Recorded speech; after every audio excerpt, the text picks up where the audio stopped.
us all here, yes? Oh, look at that. I was actually listening to our stream and it came right on through, so gotta remember to mute that. Hey, how's everyone going? Great, thanks. So greetings, electric Blue. Oh, well, it's good to have you here, Smash Mash. I'm very happy. How are things going over there anyway? I really enjoy the fact that you're so well connected to us. And we just sort of met, and then it was like, hey, let's keep on talking, because we have different audiences, but at the same time, just like Take Back Space has a different audience. But it doesn't matter. We sort of all share the same love. But I wanted to know how things were going over there. So, and I'd like to give a warm welcome to Tessa. She just showed up here. Oh, did Tess she? Clark. Yeah, she's in the call. Welcome, Tess. Hello. Hello, Hi, welcome. Thanks for having me. Thanks for joining. Hi, guys. Well, we'll take an opportunity here before we get to the preview. Basically, what we're doing today is we're doing something we didn't get a chance to just sort of. We were going to take 20 minutes and just talk about it, but it seems that it deserves more time. So we were going to go into Ralph Juergens and electric discharge machining on the surfaces of planets, and how that works and the mechanism behind it. But there's also a lot of history there that of scientific heresy in there, and a lot of good stories too. So before we get into that, though, I was just told by Rick, literally when I sat down, I've been in the process of moving, so I'm literally at another person's house. So they let me use their internet and everything. I brought my computer over and set up, and here I am. And so I didn't get a chance to actually review, but he was really excited to have you come on. So he was like, no, send her an invite. No, she sent you a private message. Okay, and she sent you this. I'm like, okay, what do you want me to do? He goes, well, she sent me an email right now. I goes, but what do you want? He goes, she needs to get in the Skype. Well, then just invite her. Like, how do you do that? He goes, It's a pleasure to have a female voice on the show. Yay. Again, we have some others. Again. But Represent, sister, represent. yes, please represent. How are you and who are you? Who am I? I don't know. No. Well, how about this? Instead of putting you on the spot, Rick was Rick, introduce our friend. Introduce Tess there. Well, she came to my attention when Greg J put her on her show, and she was talking about Oceanus. Okay. The original father of humanity, apparently. This is that lady. Okay, I remember this story. Yes. That lady. Yeah, same. That here. gal. And Okay. yeah, that's when I heard her talking, I would just went, well, what? Wait, what? Saturn isn't our father? What? My God. And Well, there is. the rest I've is now talked history. about this before, that there is a lot of different theories on this. My favorite part of that show test was that Greg hung on your every word, and every time you said anything, he was like, yeah, right. It was awesome. It was Left so him speechless. I love was that. Dazzled, literally dazzled by you. I It was felt really fun to hear. When that happens, it's kind of weird for the interviewer too, because you're or the interviewee, because you're sitting there going, like you go. Like Daniel Jackson from Stargate SG-1, you're like, blah, blah, blah, blah, blah. You blab it all out, right? And he goes, how you doing? You with me still? Like, you actually have to, like, are you still here, or did I just completely lose you, like, so far ago that you're not even able to come with on this one? You know, he was in a state of absolute ecstasy. He was just blown away by everything you said. It was a pleasure to listen to. well, now I have to go find you. that. Yeah. Thank you. Please, so tell us a bit about what, just because we're getting into this and the things are just starting here, we're letting people filter in there. I mean, you can into the channel there. Cronus has already joined, Michael Weiss and a few others. So Banana split. and there's actually electric. I love how Electric Universe Eyes could be right here. He's actually has Skype and is part of this channel, but he's actually just there chatting. And he's not. He's like, no, I'll just lurk. I'll just lurk over here. No, but it's okay. It's okay. I understand. Like, he probably has kids running around and stuff like that. Like, it's understandable. So, And I've been trying to get Kronos on here forever. He must be. But He must be. no, he's not. Must be sensitive. No, it's okay. It's okay. We don't bite, but still. So about Ouranos then, about the beginning of this whole thing, we have a few people whom you who would be very interested in that. Number one, this gentleman here. We have James Conway here. He's besides that wonderful thing you wrote, James, which about paradigms that still blew me away. James was present at the 1994 conference of the Thunderbolts, so he's been right there since the beginning. So he could probably tell you some of the interesting debates that they've had regarding some of these theories. I don't know. I've heard the Ouranos idea. I didn't know if it was from you directly or where your evidence comes from, but I'm willing to hear it. If you would indulge me for 5 minutes or so. Sure. Well, it's all over the mythologies, everywhere in the mythologies. I just started digging after reading Velikovsky's books and in the beginning and going to his archive. I found just fascinating the whole pre-deluge in the beginning. The people that lived before there was a moon, the Prehistory. They're called the Procellanites. Selene is the moon. Selenites, yeah. Oh, of course, that's a good term. Yeah, I like that. No, I totally. Yes, I would back that. In fact, that's.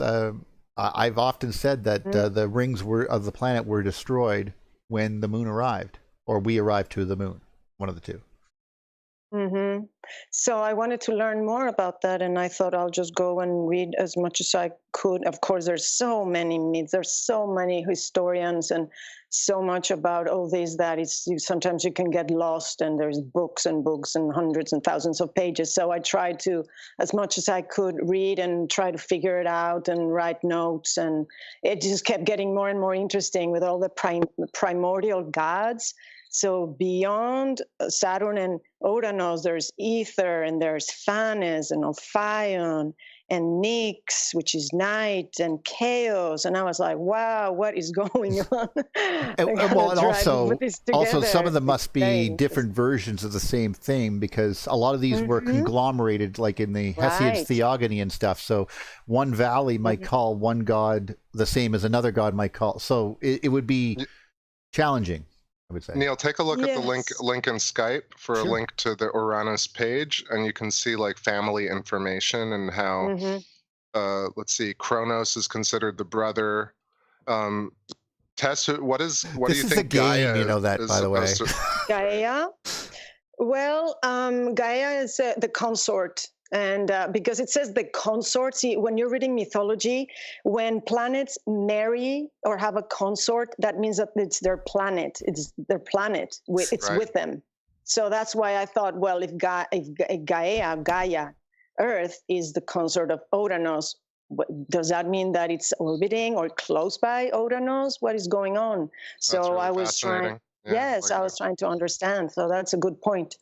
Just they marry them and they capture them and they castrate. That means they capture the planets, or they marry them, or they have children. That means that the planets appear afterwards. So it's just so fascinating, and there's so much, and Actually, just trying to figure it out. Yeah, trying to put it together. To be fair, that's what you described in detail. The images that were going through my head were what. Some of the stuff that we're going to be discussing today is some of the features and the way that they get, the way that, like someone's had mentioned, well, these two spheres would crash into each other if they ever got close to each other or something like that. And I explained that they wouldn't because of like. And they were like, what? And, but, pun intended, but what happens is if a charged body approaches another charged body, in between those two charged bodies, a bunch of negative charges will appear. They will gather at that point. So they will be a buffer zone between these two forces. And so impacting each other would be very difficult. It doesn't mean that they will not absolutely mangle each other's surfaces. And all of the the two magnetospheres of the two plants, like we'll call that the atmosphere, the plastosphere, whatever we want to call it. The magnetosphere is what the official name is. If two plants that with charges approached each other, well, they would compress those shells. The lines of force would become concentrated closer to the surface, and the voltage per meter would start going up, even if you didn't change the charges. But of course, the charges would change. But that's it. Just Neil, that's crazy. awesome. Do you have a visual to represent what you're just talking about? Because it's really like it's such an important point that you're making. Well, that's actually really one of the things we want to talk about, because most of the time we With only the see double lobe these. shape, yeah. Well, you can think of it in terms of solar wind pressure on our heliosphere. Well, that's correct. Like if the Earth was, magnetosphere, it pushes on it and compresses it, makes it not as big in a as it solar is. event. Yeah, No, I mean for the public. I mean I understand what you're talking. But it's like I sorry, thought you were sitting there asking me, and I was like, "Well, I've explained this to you." So no, we have 40 people in the chat almost. I just figure like you're talking about something so important, and an image would help it. The one thing I wanted to mention though is Hera in relation to Zeus. You know how I don't think we really I've noticed that being talked about in the electric universe a lot, but Hera. Maybe encompassing the word Ra and maybe the sun being the relation to Zeus and Hera. Just random thought. Well, we believe that Venus interacted with Zeus, Jupiter, when Jupiter took over from Saturn. So I believe that's probably when that legend came up, or that myth came about. So you think Hera is Venus? Yeah. Oh, yeah. Most female deities are Venus. Okay. I have a little description on the Titanomachy, which is what you're describing, Hera and Jupiter and all of that, of the clash of the Titans, which is amazing. It's really interesting. And yes. I do have sort of like an abbreviation, because you can be like hours listening to something if you want to listen to, or, days reading something. So I kind of like put it into a synthesized, place, so you can take a look. Format. Yeah, condense. And then you can take a look, and if there's anything that you think it's interesting, then you need to go and listen to. You have a lot of these in audiobooks, fortunately, so you can be listening to, while you're doing something else, and if there's something interesting that catches your attention, then you can stop it and rewind it, and then listen, and then go and read it or get the book. That's what I do sometimes, because they're so long, some of these books, that you just have to be doing other things. But yeah, it's amazing. Titanomachy and theogony, of course, they have the origin of the gods, explains a lot. But Titanomachy, which is the clash of the Titans. Right. Remember that movie? Oh, yes. Yeah, so that's what it goes into. And there's so much information there, very explicit, detailed information of Neptune. Neptune was involved with Medusa. Neptune is supposed to have been with Venus next to Venus and interacted with Venus when she was going into the Medusa aspect. And did you know that? I did not. In other myths. Yeah. That's amazing, Tess. Yeah, and Neptune also charred the earth with thunderbolts. It was his Poseidon's trident. That's what they call it. And it caused rivers to open up and fissures and chasms to open up on Earth, and that was Neptune. While Venus was going into the Medusa. That's actually very important to recognize. Here's actually, since David from was on here, Electric Universe Eyes, he was showing us some examples of what happens when a body is subjected to forces and it starts getting shattered when pulses are pulling material off of it.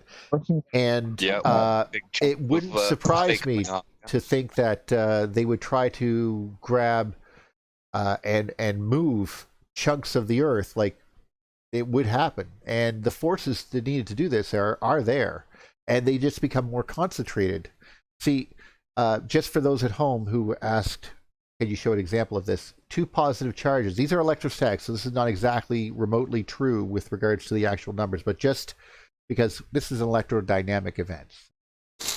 But this would be the negative charge would occur right here in the middle between these 2 positive charges, and it would keep them together, keep them attracted, and it would make them orbit each other. I mean, capturing it would be a lot easier in this situation. So. Neil, I think this is related. I don't know if everybody's aware. This recently just came out that a third Van Allen belt gets created during magnetohydrodynamic compression events. In other words, when the solar wind kicks up. Right. We've recently discovered that there's a third Van Allen belt gets created during those events. I think this is somehow related. What say you? Oh, well, it is true. What happens is according to, in fact, I'll actually show everyone, so it's really easy to find it, because I enjoy doing this type of thing. So it would be Michael Claridge. And thank you. You just read my mind. EU, I think it was 2050. I could see that happening. All the extra charged particles getting into the magnetosphere, creating another Van Allen belt out of a belt that's existing there. Exactly. Just before I forget it, Tess, what do you think of the 3 wise men, 3 witches, 3 blind mice, 3 monkeys relationship in terms of kind of the thread, especially from Clash of the Titans, where the witches have the seeing sphere, and they have the next step in the piece.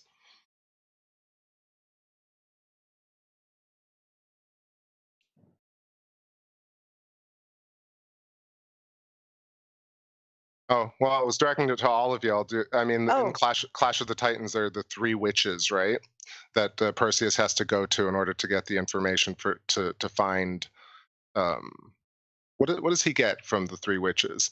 And then the witches kind of represent the same thing as the 3 wise men, yes, and the 3 blind mice, and the belt of Orion. There's always this recursive 3. Whether that's the polar configuration. That's the memory of the polar configuration. Sure. Well, but those 3 windows, I know exactly what you're talking about. They're everywhere. The Holy Trinity, yeah. But I always assumed it was simply the good king and a sort of Mars Venus type thing, or like good king Lancelot, Guinevere, Lancelot type of stuff, like that type of thing. I always thought it was a North Pole configuration type of thing, but I haven't studied it. I have to take others' words for it, because it is the subject matter, as Tess can probably attest to, is huge. Like, there's so much of it. Well, I don't know, the 3 gas giants. I don't know, maybe Proto-Uranus, Proto-Neptune, Proto-Saturn. But I know the 3 wise kings, they were supposed to be of Jesus of the Bethlehem, following the Bethlehem, the comet, who was a comet, the star of Bethlehem. Those were just magi, people that were trying to find this person. But in the other case, like way back in the mythologies, yeah, I'm sure it has other meanings, but maybe they are related. I'm sure it all goes back to the Trinity. Mm-hmm. Yeah, the Trinity is very important. Yeah. Well, to answer questions then, the people who were looking, oh my God, I didn't even start the intro yet. Oh my God. So basically, Michael Claridge goes into here, and he starts talking about the way that we kick up the actual, the Earth takes charges of large blobs of charge that are coming from the sun, or any disturbance of this, of its magnetic field, and pumps up the voltage. So that's what we basically are doing here, and he basically goes through and explains that the Van Allen belts will get extra belts, and I'm trying to find out where that is. Did I go by it, or he has a whole thing where you basically let me put a link to the Earth's geomagnetic fields. Also, there's a great model, space weather modeling framework. I'll post a link in the chat in text. I love Michael. His speaking form is like, it's understated, but wow, oh, it's great. He gets the message out though. But he's this is basically accessible. what we noticed, that during high activity in solar storms, and this is obviously pre 2014. This did happen, Daniel. We get an extra belt attached to it, just like shelves of an atom almost. And it's in because it needs to kick up the voltage. It needs to store it because it has to process these electrons. They don't go away. Like that's hard to explain, but electrically speaking, you're either a load on a circuit or you must be stored. Like you have to be adapted to. It has to be taken into account. Yeah, I don't find it surprising that a third Van Allen belt gets formed. There's probably a fourth one that gets formed with with a Carrington event, if not a fifth one. Who knows? Well, the Carrington event would be if a blob of plasma hit the entire Earth that was bigger than the Earth and caused all of the magnetic field to just start withdrawing or shrinking in, because the formula, of course, indicates that it must pull in. Then this would basically all still be happening. It would just be happening closer to the Earth.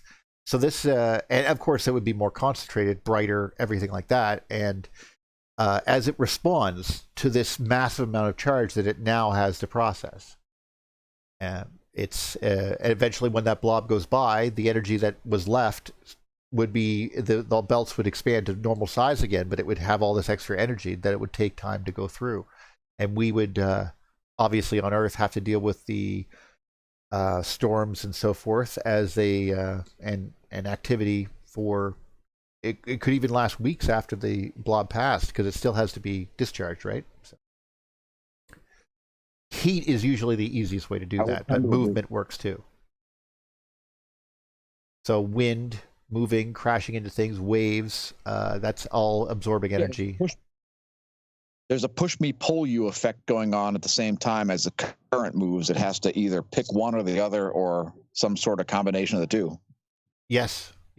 And it also is rotating too. Technically, these are ring currents. If I was looking down from the north and seeing it, each one of these would be going in different directions. And we are in the center of the main current, and we'd have a aurora around the North Pole, and each one of those is a shell and going in certain direction. That itself is the concentration of our own personal Birkeland current that's feeding the Earth. So, and wouldn't it be? Go ahead.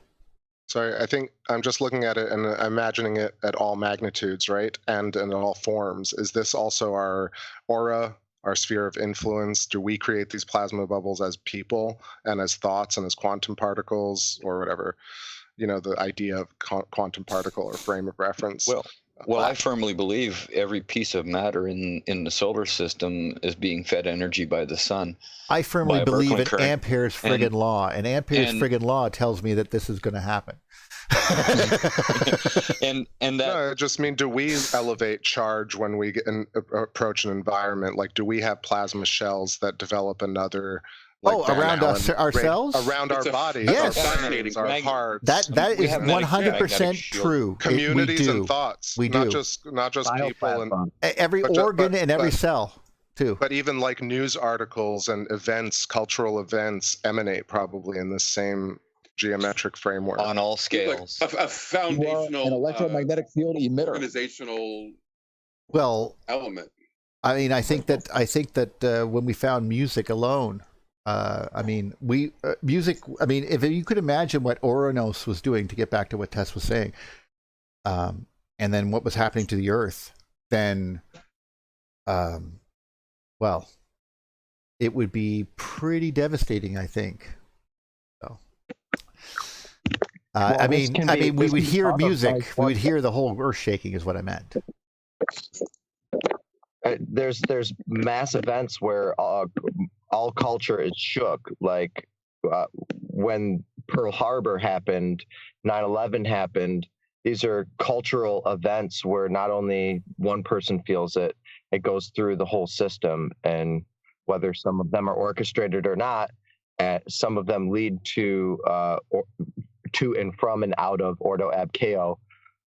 You have the solution already in hand before the accident happens. But Yeah, but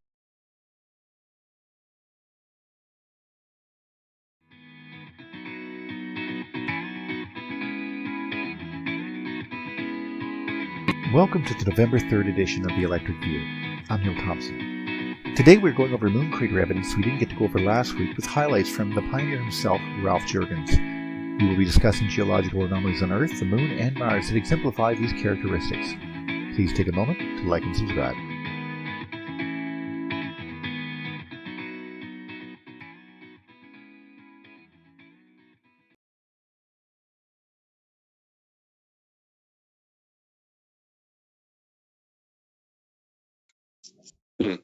Are we waiting for the intro, or can we talk? It's actually happening right now, Mike. You just were the first words back. Can we talk or not? Yeah, I know. What's the deal? I got a little confused because I was watching the actual screen over here, and I'm like, okay, get ready to go. And I go, why is that screen blank? And I'm like, oh, I'm watching the wrong screen because I'm watching the 5-second delayed one. Anyway, but we're back It's and that everything's fine. test. There's Nothing can always go something, perfect. ain't I there? know. Nothing's going to go perfect no matter how much I try. He dazzled us when we got confused. We got confused. Well, thank you very much. Well, no, we wanted to go into something prior to this, let people filter in and stuff, because, but basically this is mostly about the interactions of the planets itself, and what happened when they did so. But go on more about this. I wanted to hear about your you mentioned about the Titans, because to me this is important. Like, what is, like, I always want to know. Like, I was always mystified about the 100-handed, or you know, like what is that? Atlas was the Titan, but you know, Hercules was a god. Why? Right. You know. Well, the 100-handed, actually, that's when Uranus and was it? Yeah, I think that's when Saturn was causing Uranus proto Uranus, of course, because now it's small and dark, and you know, I think they all had novas because of their rings and their axes and the stories. Actually, if you read the stories, they were all fighting with each other, so that means that they were all affecting each other and then sending solar flares and flaring and thunderbolts. What I think it is there's just plasma discharges, and just the planets, comets. There were comets around them. There were meteors. There were the plasma discharges. So they saw all that, and they were their children. That was their children, Gaia and Uranus children. I think that's where you get that. And the centaurs, also the one-eyed centaurs. They're all these monsters. Basically, all these monsters. You mean are Cyclops? Like yeah, Cyclops. Okay, yes, the Cyclops. Sorry, the centaurs are different. The horsey people, yeah. Right. These ones are like the one-eyed. Yes. Yeah, the one-eyed. Yes. And right. Now when it comes back to retelling, when I think of Cyclops, of course, the first one that comes to mind is Odysseus's fight with the Cyclops. If I'm not mistaken, and of course exemplified by, what was that movie called? Oh Brother, Where Art Thou? Which is basically the tale of Odysseus retold in a different way. Actually, that's why John Goodman had a patch on his eye, because he was a Cyclops in that story. But anyway, I found this little. Let me just read to you here because I found it. Uranus, sky, ruled over the world. When he wedded, which means captured, Earth, Gaia, it produced the 100-headed and handed and one-eyed Cyclops monsters, which I think they were CMEC when they got together, when it captured her. So it probably even says that Earth was somewhere else, doesn't it?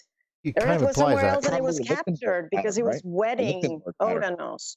And it produced these monsters, this event, which I think is CMEs, electric plasma discharges, and their marriage was consummated when rain fell on Earth and fertilized her, causing the deluge from Uranus nova. I mean, listen to that. It's just very, it's like, what is going on? Or do we take it literally?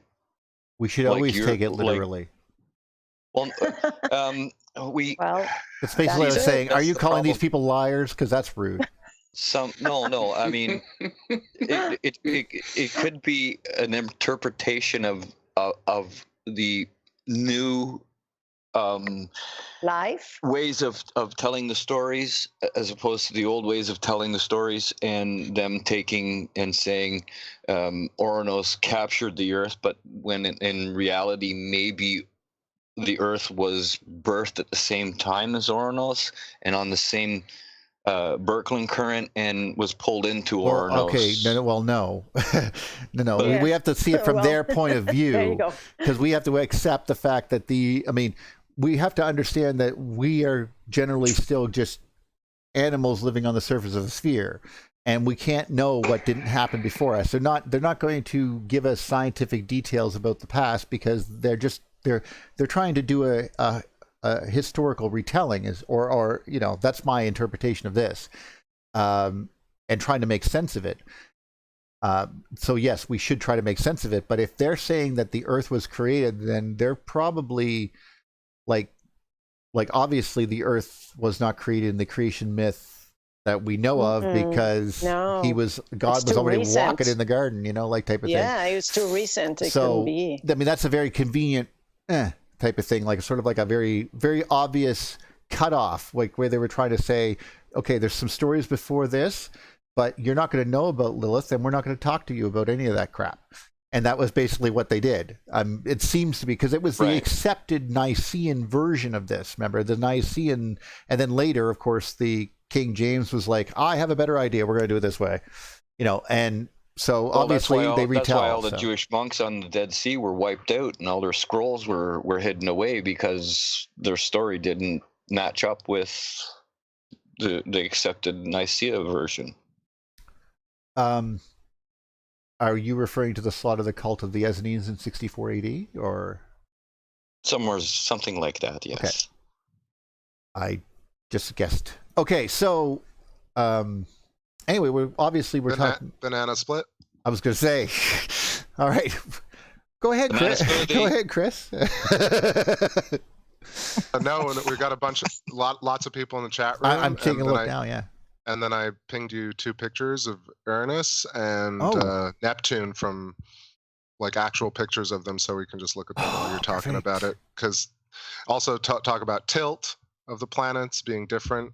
Yeah, I'm always going to just say put the real image behind what you're saying. So it sounds all really interesting, and there's some dope comments in the chat room. So we'll maybe go through.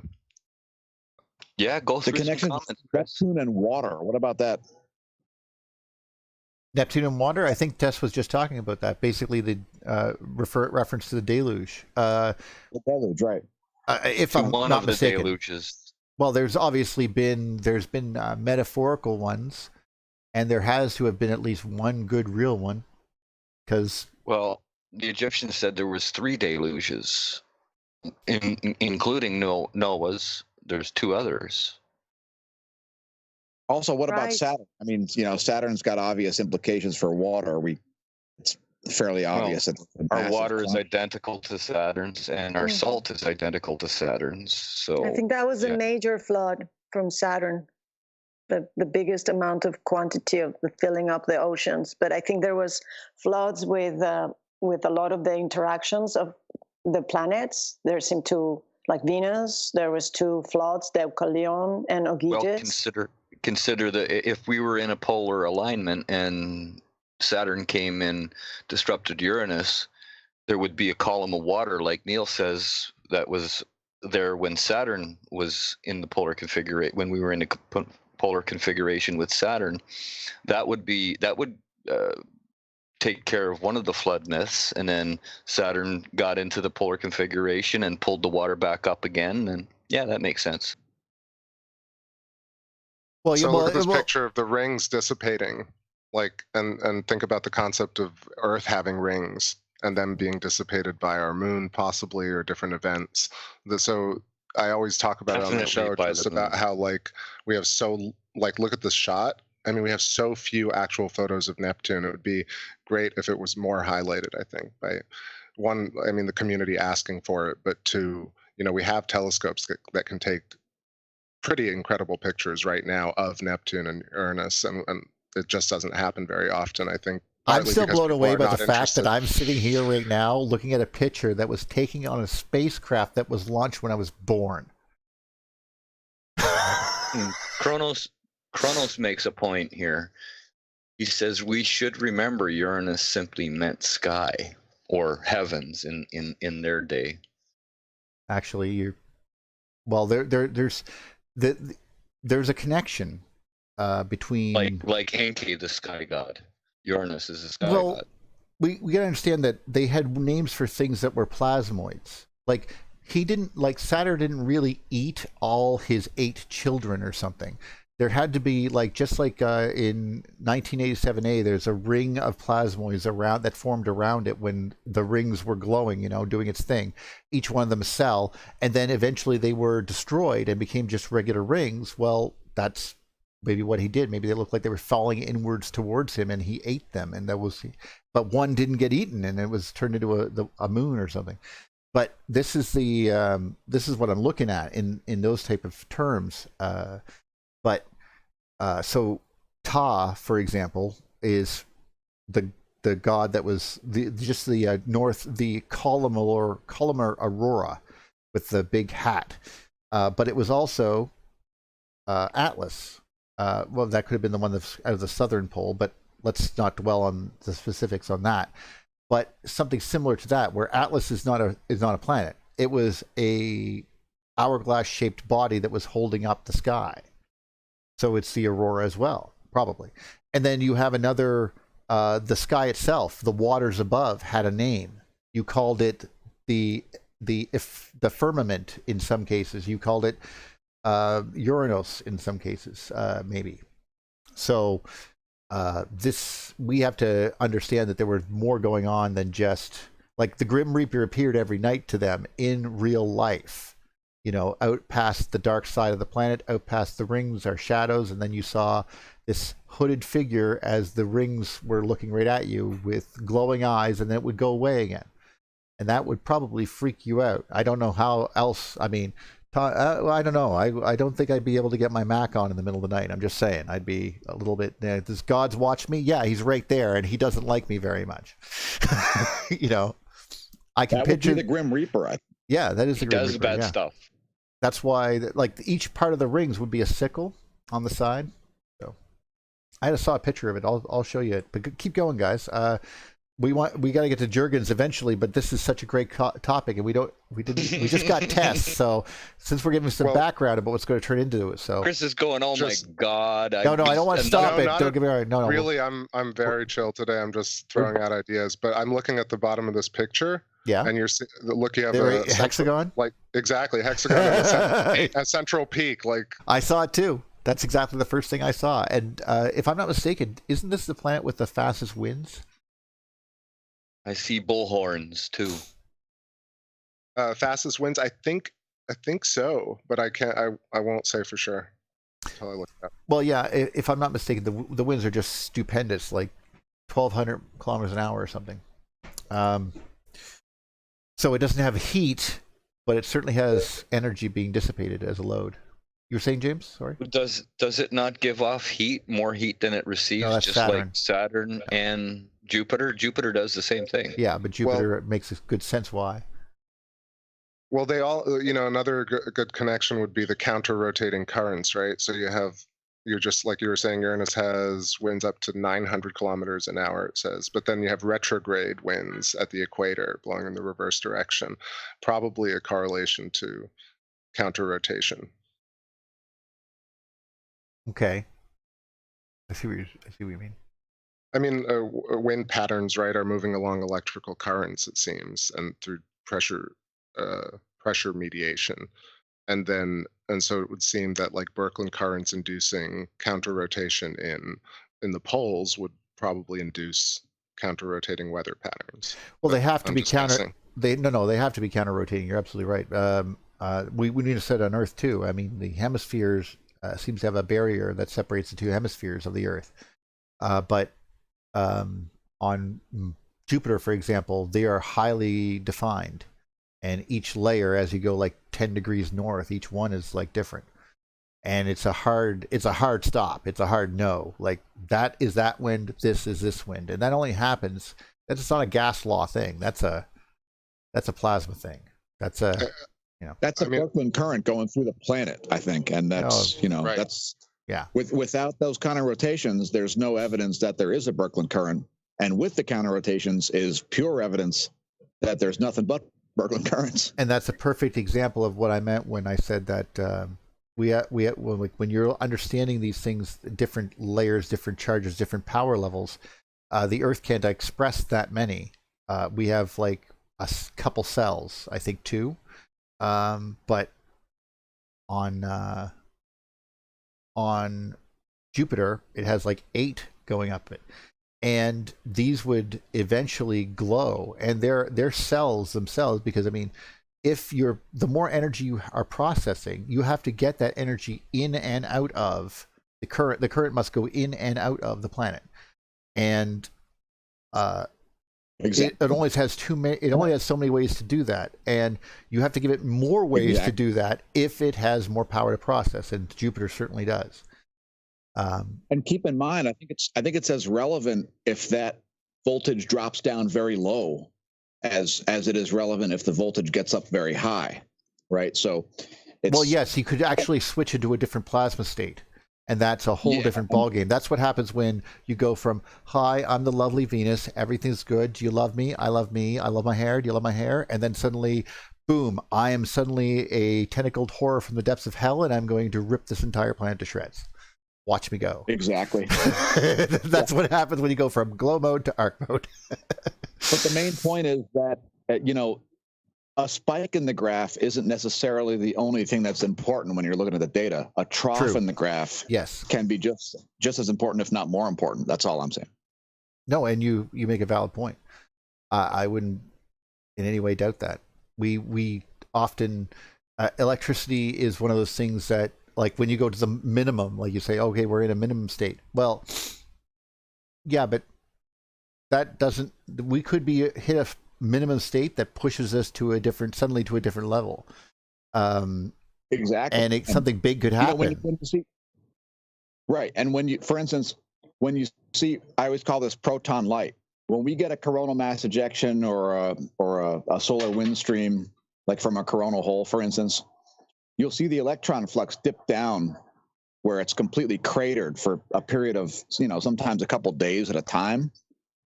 And I think that is just as relevant as a proton event. I mean, we don't even really necessarily have instruments that measure this at really, really low levels.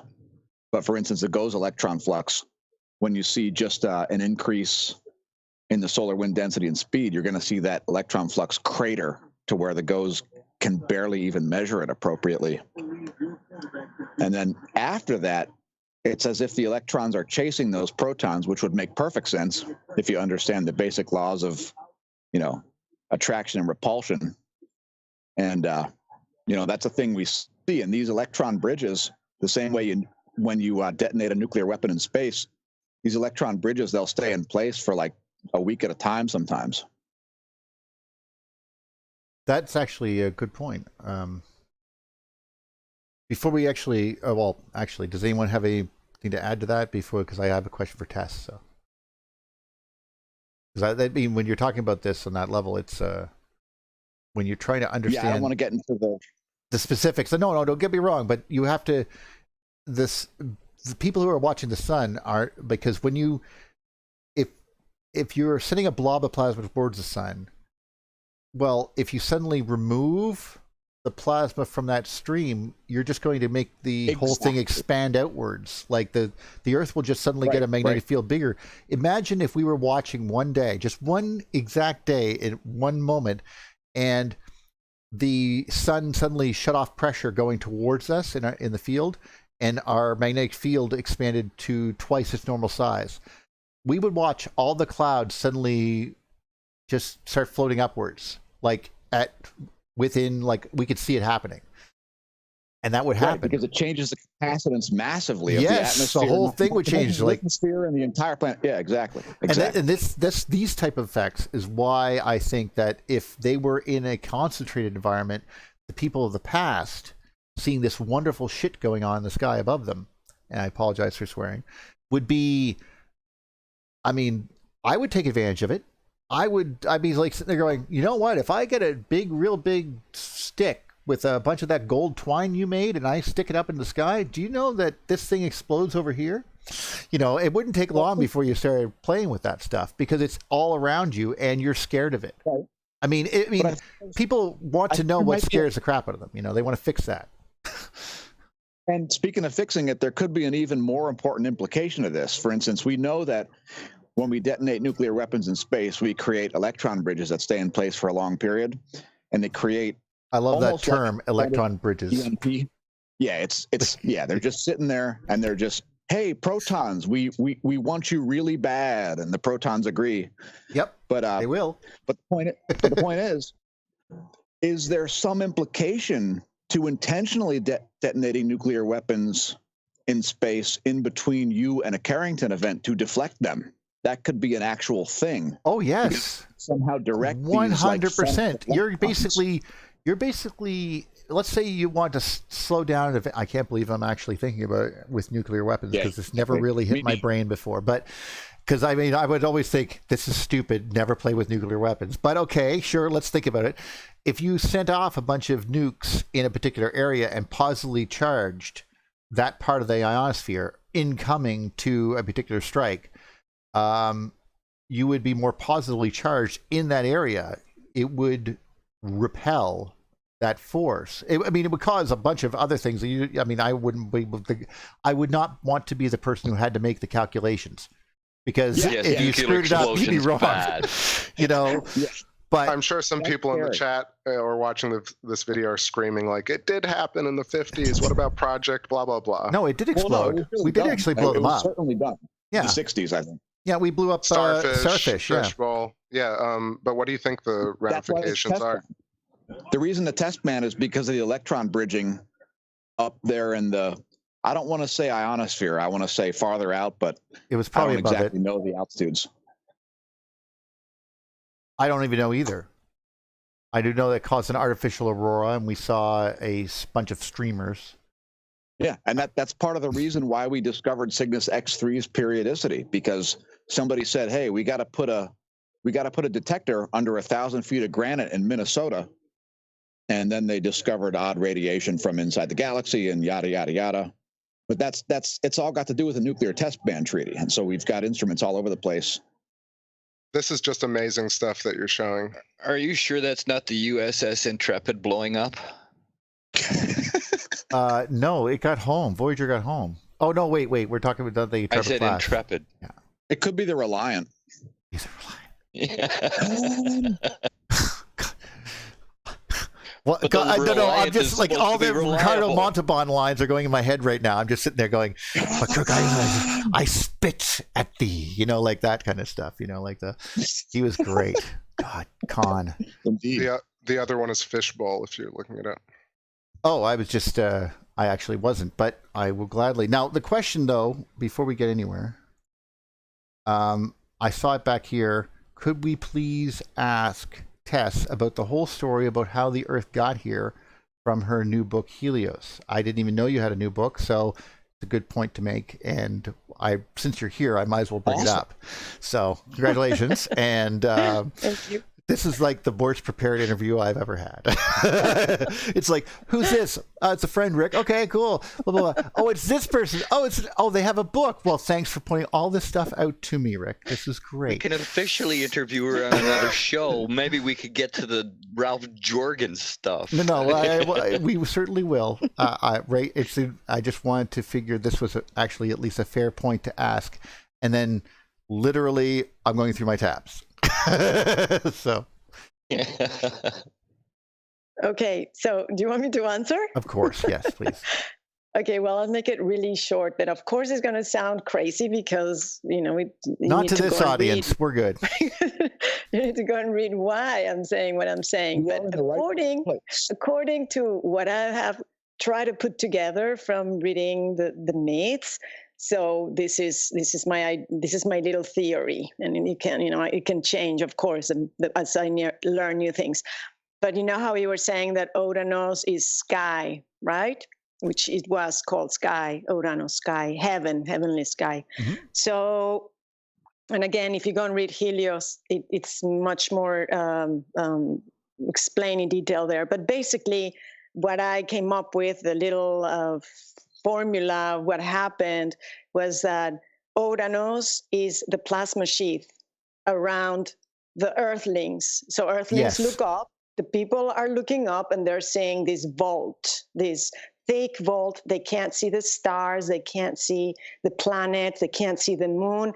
They just see this. Everything is the same color as well, allegedly. You know, the sky like and water. the earth seems like the same like water, color. Yep. So that could have been the plasma sheath.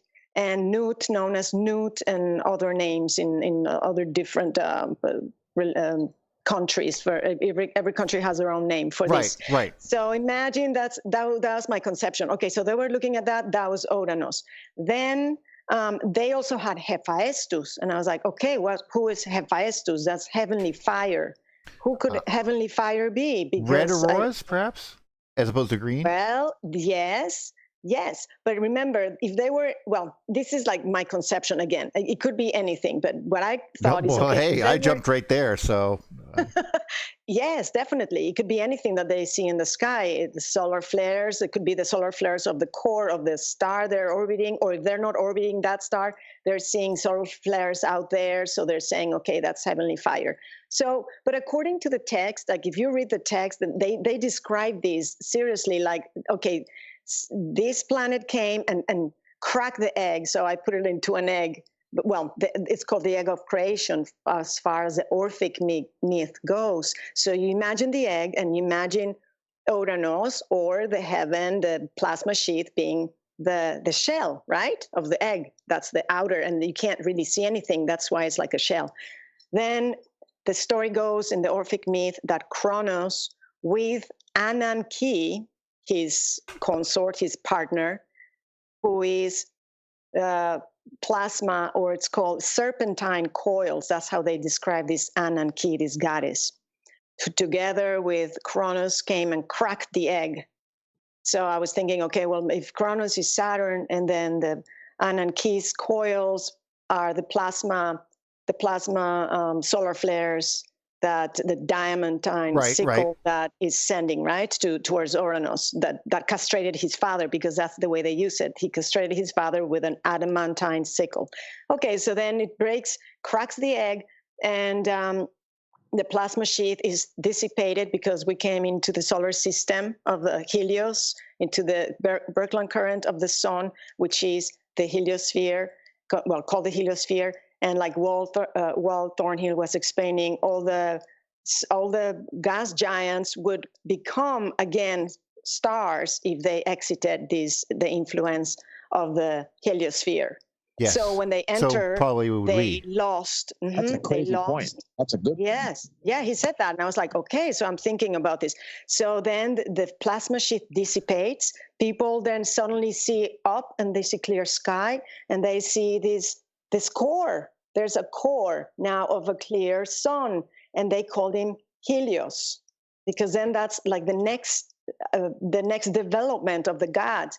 It's Helios. So suddenly there's a star, and it's called Helios. Now Helios only lives for a very short time. He dies as a child. He doesn't get to live a full life, and then the story goes is that Helios is the equivalent of Surya. Surya is the sun god, and Helios is the sun, or a sun, the first sun, a sun that they see, a star. And Kronos comes, called Shani in the Hindu myth, and he chars or sends flares to his father, Surya, the sun, and makes him go dark or eclipses him. He loses his think about the way that ties together. Yes. And maybe turns him 90 degrees on his side. Yes. Like, that's why it's like that. It's all messed up. And if solar activity gets low enough. Right? Yes, and then at a time of low solar activity, perhaps the gas giants expand their magnetosphere to kind of make up the difference. Well, they'd have to. Yeah. Exactly. Yeah, I mean, a lot of things were happening. Or shrink. Remember, everything's sort of like are in balance. very Remember, and when they're talking about some of these things, when they actually like I was trying to explain to Rex when we were on the show, he was like, "Well, what were you talking about that lizard guy with the lizard beak and the handbag, and and he's reaching with an acorn or something, and he has these wings that go up, and there's a big skirt that goes down." I go, "Yeah, that's just Jupiter on its throne, man." Like the wings are the plasma. You would see the aurora coming off the north and south. It was stronger in the south, so that's why it's like that. And these two connections are two planets it's touching. The handbag is connected to one, probably Saturn, and the other one is the acorn attached to and you're sitting there going, whoa, it was like understanding that these, like when they drew, they were drawing what they were thinking they're seeing. That's why they look kind of feathery, these wings that were coming, because they were moving, probably because they could see them rippling and stuff like that, like fairy wings or something. And like feathers in the wind. Yeah. That's all I meant. So, I mean, it's more than just the planet itself. I mean, these things might have been far away, but they were certainly doing some stuff.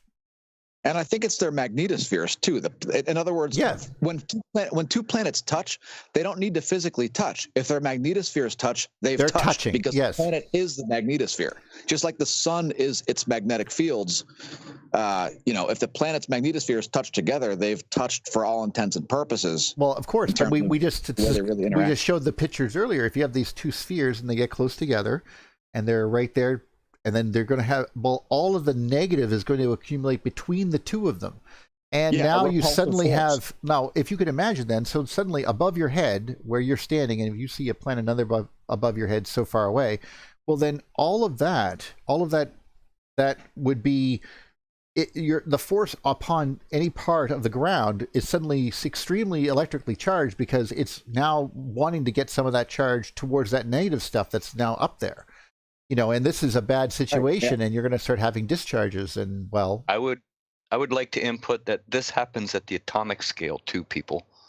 All of this that we're describing, it happens at the atomic scale when you push your fingers together, and you think you're touching your fingers together. They're not touching. Oh yes, no, exactly. There's an electrical force that's separating them, and it's so strong that it feels like you're touching, and it's amazing. Excellent connection, Rick.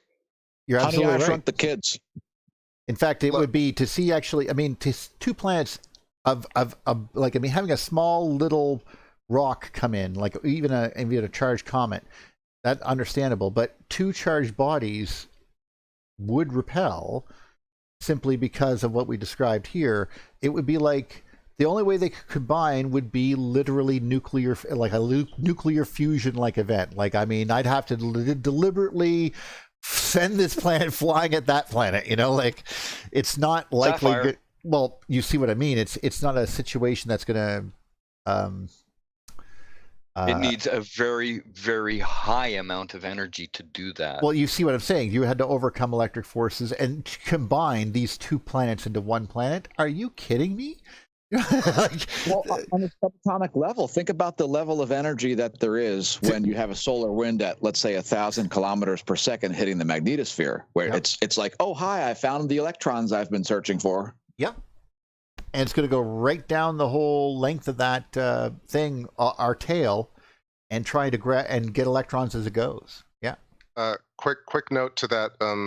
I posted the link, Ancient Rhetorics, but I'm just going to read a quick thing in regard to Hephaestus. Yeah. Just because, So, and by the way, now the floor is yours. Let's go to Juergens. Okay. Anyway, So Hephaestus learns about the infidelity of his wife Aphrodite, which I think is the moon, with Ares, Mars, right? He forges a hunting net as fine as gossamer but unbreakable, which he secretly attaches to the bedpost of his marriage bed with Aphrodite. But Aphrodite getting caught in Hephaestus's net in regards to what Tess was talking about. Oh, okay. I thought it was very fascinating. This is hot now. Well, because this is the idea. These planets know how to get it on. I'm just saying. I mean, it was a soap opera to them. Man, I might have to take a break here. we just give them human attributes. Come on, folks. Well, That's all it is. But who wouldn't? It's just referential to the idea that because of course I studied the moon and moon scarification. You wonder like really what the origin of that was. So this idea that the pre-Selenites, Aphrodite, the reference Selene was the moon, Clement. There are all these different allusions to the moon. And this one, having this gossamer thread but unbreakable seems like a filament, right? Like seems like a type of plasma event. So Probably. people were writing about this in regards to Mars and the moon, and I find that fascinating. Actually, that totally doesn't surprise me. We talk about the effect of the cross hatching, and then we talked about what it would look like if we start seeing it like not on a surface, but like across the ionosphere itself or the aurora. And these it basically, like, the aurora has this form to it, but if you hit a certain point, it should have lines going one way and lines going the other way. You know what I mean? Like at 9 degrees, or not quite 9 degrees, but like that. And that perpendicular essentially. Cross-hatching. Cross-hatching. And we see that with landscapes, which we consider pretty good falsification evidence, but like, because rivers can't cross each other. But that could be something to do with the way that we and cloud patterns. Yes, and see this happening in cloud patterns. Look at Colorado right now on the water vapor map. You will see that there right now. There's a pattern just like that. The water vapor is moving northeast, and one type of plasma is moving northeast, and one type of plasma moving the other way. I misspoke. It's okay. The dry air is moving northeast, and the water is moving due south. It's like actually that is exactly it. That's what I just meant. Like, yeah, different types of plasma. Exactly. They're different cells, and they will not mix. But that happening there, I think it could be the birth of why we wear tartans. It makes them form strings and spirals. Yeah, we also put those on every living thing. The front of boats had those little spirals on them. That this is very. It could have been the Valkyrie. Like in some cases, it could be like I could picture the horse's legs on one end and the wings on the other, like a bunch of. I guess that might probably be, now when I think about it, it's probably more like a what are they called? Those sprites and elves things that are in the atmosphere. Like, if you think about it, if you saw a whole bunch of red sprites and elves that were covering the sky that were so long-lived that you could still see them for minutes or hours, and they were just literally running across the landscape, you go, oh, there goes the Valkyrie killing some poor bastard over there. Like, it makes perfect sense, actually. When I think about it. The movie Arrival does the heptapods, which is an allusion to that, the branches. These types of creatures from the sky. You're freaking me out because the Arrival with Charlie Sheen. We're talking that Arrival? Oh, no, I'm talking about the recent ridiculous movie about aliens. No, it was pretty ridiculous. The eggs with show Miss up. Jodie Foster. No, not even Contact. That. That's Contact. Oh. No, the Arrival's like 1995, and this astronomer gets a signal. Yeah, and then of course there's aliens already on Earth, and they're trying to terraform the planet. And Charlie Sheen has to save the entire planet. That, if I'm not mistaken, is the weirdest thing I've ever said. I was already Tiger Blood. About the wrong movie. All right. So go ahead before we change to the next subject, I wanted to address something that Tess was talking about, is that the three floods, of course, the deluge or the flood, 40,000 years ago, but the one of the other ones was the one that's on the 31st of October, which was in 1530. So before the Common Era, we can actually date that one. Velikovsky, I believe, held that the Exodus 90 years later was the other one. I'm sure there's other flood. There's probably just an innumerable number of floods, but those are kind of like the big three basic ones. And what she was talking about, I think, was really coming on to when Saturn came in and the Earth became part of our day sun today. And that was the 40,000 year one ago. And that's kind of the thing that I wrote a paper and sent it in to try to get them to understand that Neptune and Uranus was in between the inner planets and Jupiter in the past, and this kind of interaction was what caused everything to kind of go crazy, and Saturn to lose the Earth. So it has all kinds of interactions that goes along with that, and I just wanted Tess to know that. And I did watch her. Oddly enough, I actually did watch her the podcast that she was on earlier, and so I just wanted you to know that before you go to Juergens. Thank you. Well, that's actually quite nice. But yes, so before we get going, then Chris, yours. Yeah. Well, let's take this. Let's go into Juergens with as we were saying before. This kind of blew up both of our minds as we're sitting there reading, and we're like, I didn't even know he's the guy that invented the electric sun theory. So I think you did a bunch of research on Juergens. I've talked about it on my show a bunch. I've read that Ponce Journal article. And what I really like, I don't really have a presentation. I can just talk off the top of my head. Let's just. We have. I mean, I have them all right here across the top of my screen. So it's really that it's these kind of it's a couple of articles and pieces that exist in a vacuum, right? And so what I try and do is kind of pull all these pieces together. So Thunderbolts Project has all these videos that they keep updating. I think one was a couple of weeks back where they did lunar scarring or scarification of planetary bodies, comets, asteroids, etc. And symbols of an alien sky. Symbols of an alien sky, but then they do a sub-series that's really like, they always have the thumbnails, always the moon with an electrical... number 42 or what have you, but yeah. Right. So... Oh, he died when I was in grade 1. Just, oh my God, November 2nd. That's just after I punched that guy in the nose. Anyway. Right, so there's the Ralph Juergens article, and he references, it kind of ties into what Velikovsky was working on. Well, and obviously Alvain. I mean, Alvain was doing the electric galaxy. Yeah. Right. Don't forget Andrew Hall. Well, he's much more recent, and I mean, he's my friend, so yeah, obviously.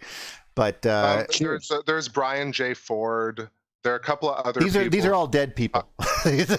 Yeah, there are a few dead people thrown in here, but really Ralph Juergens kind of tried. So Thunderbolts Project references Ralph Juergens' Ponce Journal article from 1974. I love that reference because I didn't know who it was until I saw this graphical image, and then I was like, oh, I recognize that guy, and it all came back to me. It all made sense. Right. So I do the moon show, and I look at these craters and mares and sinuous rills, and this is really the deepest kind of work on talking about like the origin of sinuous rills. That's actually the paper that I reference all the time, and it really it goes into territory that is really electrical engineering, and that's not my forte. So talking about it with y'all, I think is really interesting. And in terms of electric universe cosmology, I mean, I understand it in a certain way. So there's the electrical nature of scarification of the moon. Right. That's one topic. The other one would be how what that implies in terms of geometry and geology. And that, to me, are these what people call strange geometry, but really hexagons, pentagons, octagons, dodecas, etc. Basically, walled platonics versus perfectly circular craters. So there's that entire debate where it's always alluded to that the moon has perfectly circular craters, but really a lot of them are actually hexagonal. And then further, you have recursive hexagons and geometry through the mares, which are the much larger features, the basins. And so the controversy... and there's so much, I mean, just touching on that subject alone, we begin to, I mean, you can see just by looking at it that there's a pattern there, that it's not random. Hexagon on the poles of Saturn right now, guaranteed. Right. So there is a theory which I present on my show and I want to present here, which is the fact that if you do, like if you see bubbles in a sink, or you do pour over coffee, or you interact with kind of a surface with water, you'll get these recursive bubbling patterns. You'll get spheres that grow outwards because of pressure, and then they'll meet another sphere and they'll create a boundary layer and push against one another. And so that's sort of what really happens with bees creating their honeycomb hives. It's what we do with our interior design. Like, we use these patterns of interlocking geometry because of certain reasons, and I think it's inherent in lunar geology and in planetary, and on Mars, on Ceres, you name it. Comet 67P, and then further double lobe shapes and things like that appear as craters, then also appear as comets, or appear as asteroids, or comets, and then also appear as nebulae. So, and if you're looking, if you're looking at the moon, and you're an electrical engineer like Mr. Neil Thompson is, you can pretty much say, well, that's a positive strike, that's a negative strike, that's and these two go together, and these two go together, and so on and so forth. There's your hexagon, eh? Right there. This is on space.com. Look at this. Right. So I linked you to a bunch of stuff. Let's look at the real deal. I mean, the main thing here is top right corner is this thing called Mare Crisium, 650 kilometers across at the top, the 2 o'clock position. Wow. And there's real footage of it in the playlist that I shared with you, so I think it might be nicer to look at that. No, that's fine. I just happened to see this, and they're trying to make their own. Too. They're trying to define that with conventional, but you can even see cross hatching on it. That's very entertaining. All right, so keep it up for a second. I'll tell you what I mean. So this whole region that they're highlighting is this thing called Oceanus Procellarum, which is supposed to have been like bombarded through the heavy bombardment period and blown out, filled with lava, then cooled.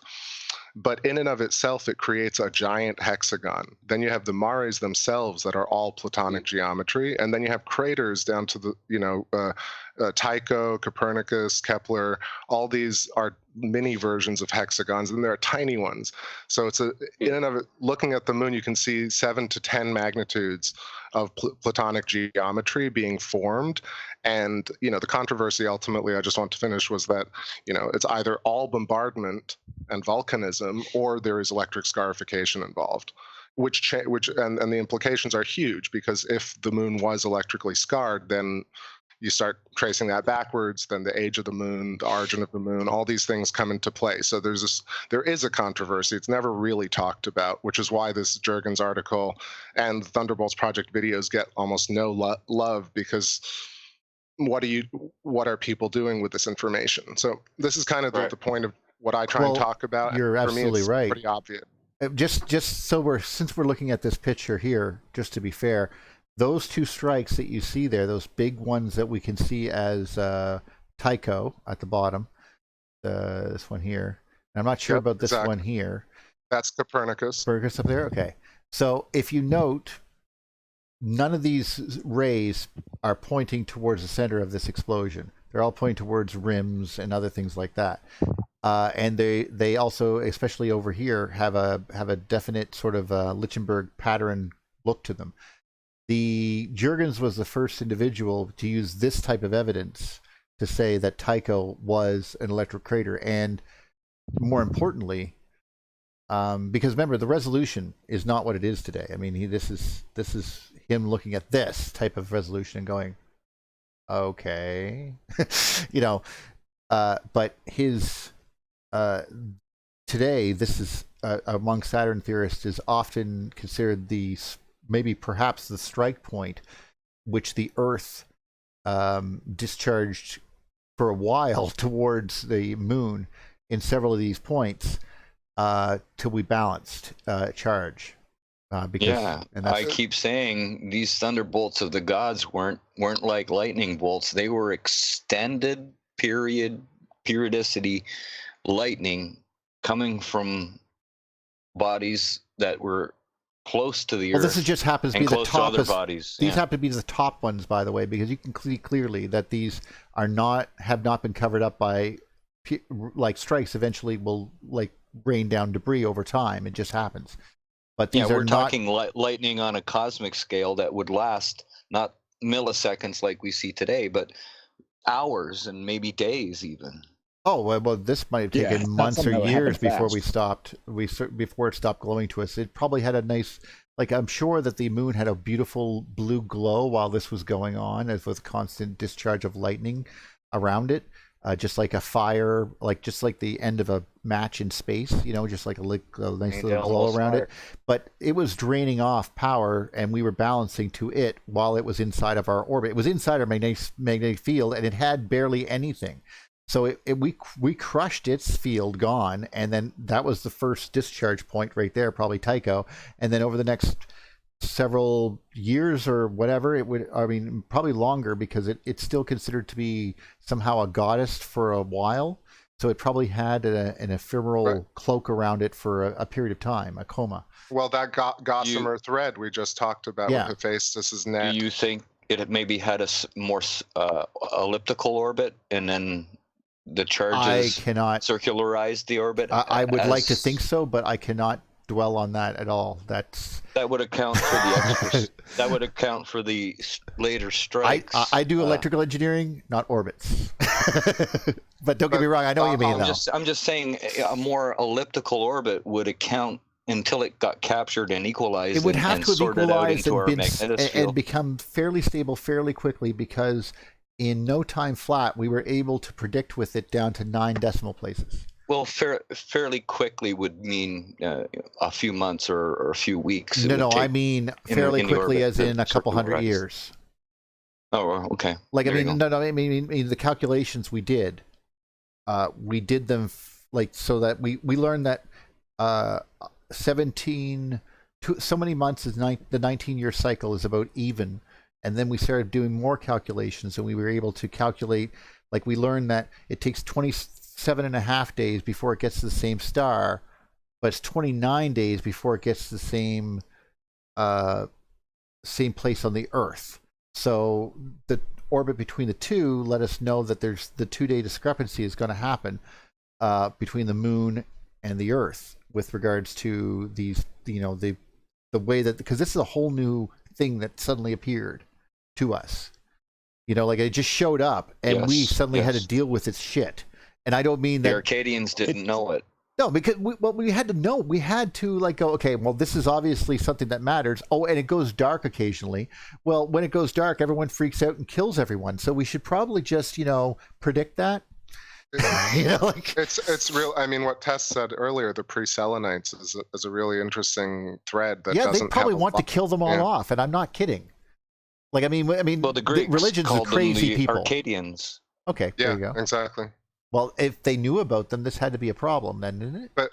But the main thing is that it all seems to be very recent, is what it points to. Really, there are not a lot of references to the moon beyond 4,000 to 6,000 years, really, and I would say even 2, if that. Really. 2300 BC is when we think it was captured, right? I don't know. It depends on your theory. There's so many reconstructions. Yeah, and he's good, and he has it all written down right there. But he's also different than Talbot and Thornhill, and they're different than Grazia, and they're different than there's too many differences. The important thing is, as James Conway would like to say, there's a story that is still universal, and the mechanisms are all the same. We're just arguing basically about what television show. We're basically not arguing the shows that were on TV. We're simply arguing the order in which they appeared in the TV guide. That's all we're arguing. Yeah, that's what I mean. More or less, the oldest reference that I've found is for the moon is Egypt, and it's 7,000 years ago. Which is kind of odd, because I got a geologist and said, "What's the the minimum that the moon has been?" And he said 1 million years. So I divide that by 80, and I get 12,500 years. But what's odd about the moon is that there's indication that it kind of disappeared for a while. It was there, and then it wasn't, and then it came back. And it could have been occluded too, I mean, it doesn't. I mean, it would have to. If there was so much aurora around the Earth, it could be have been occluded. But I don't know.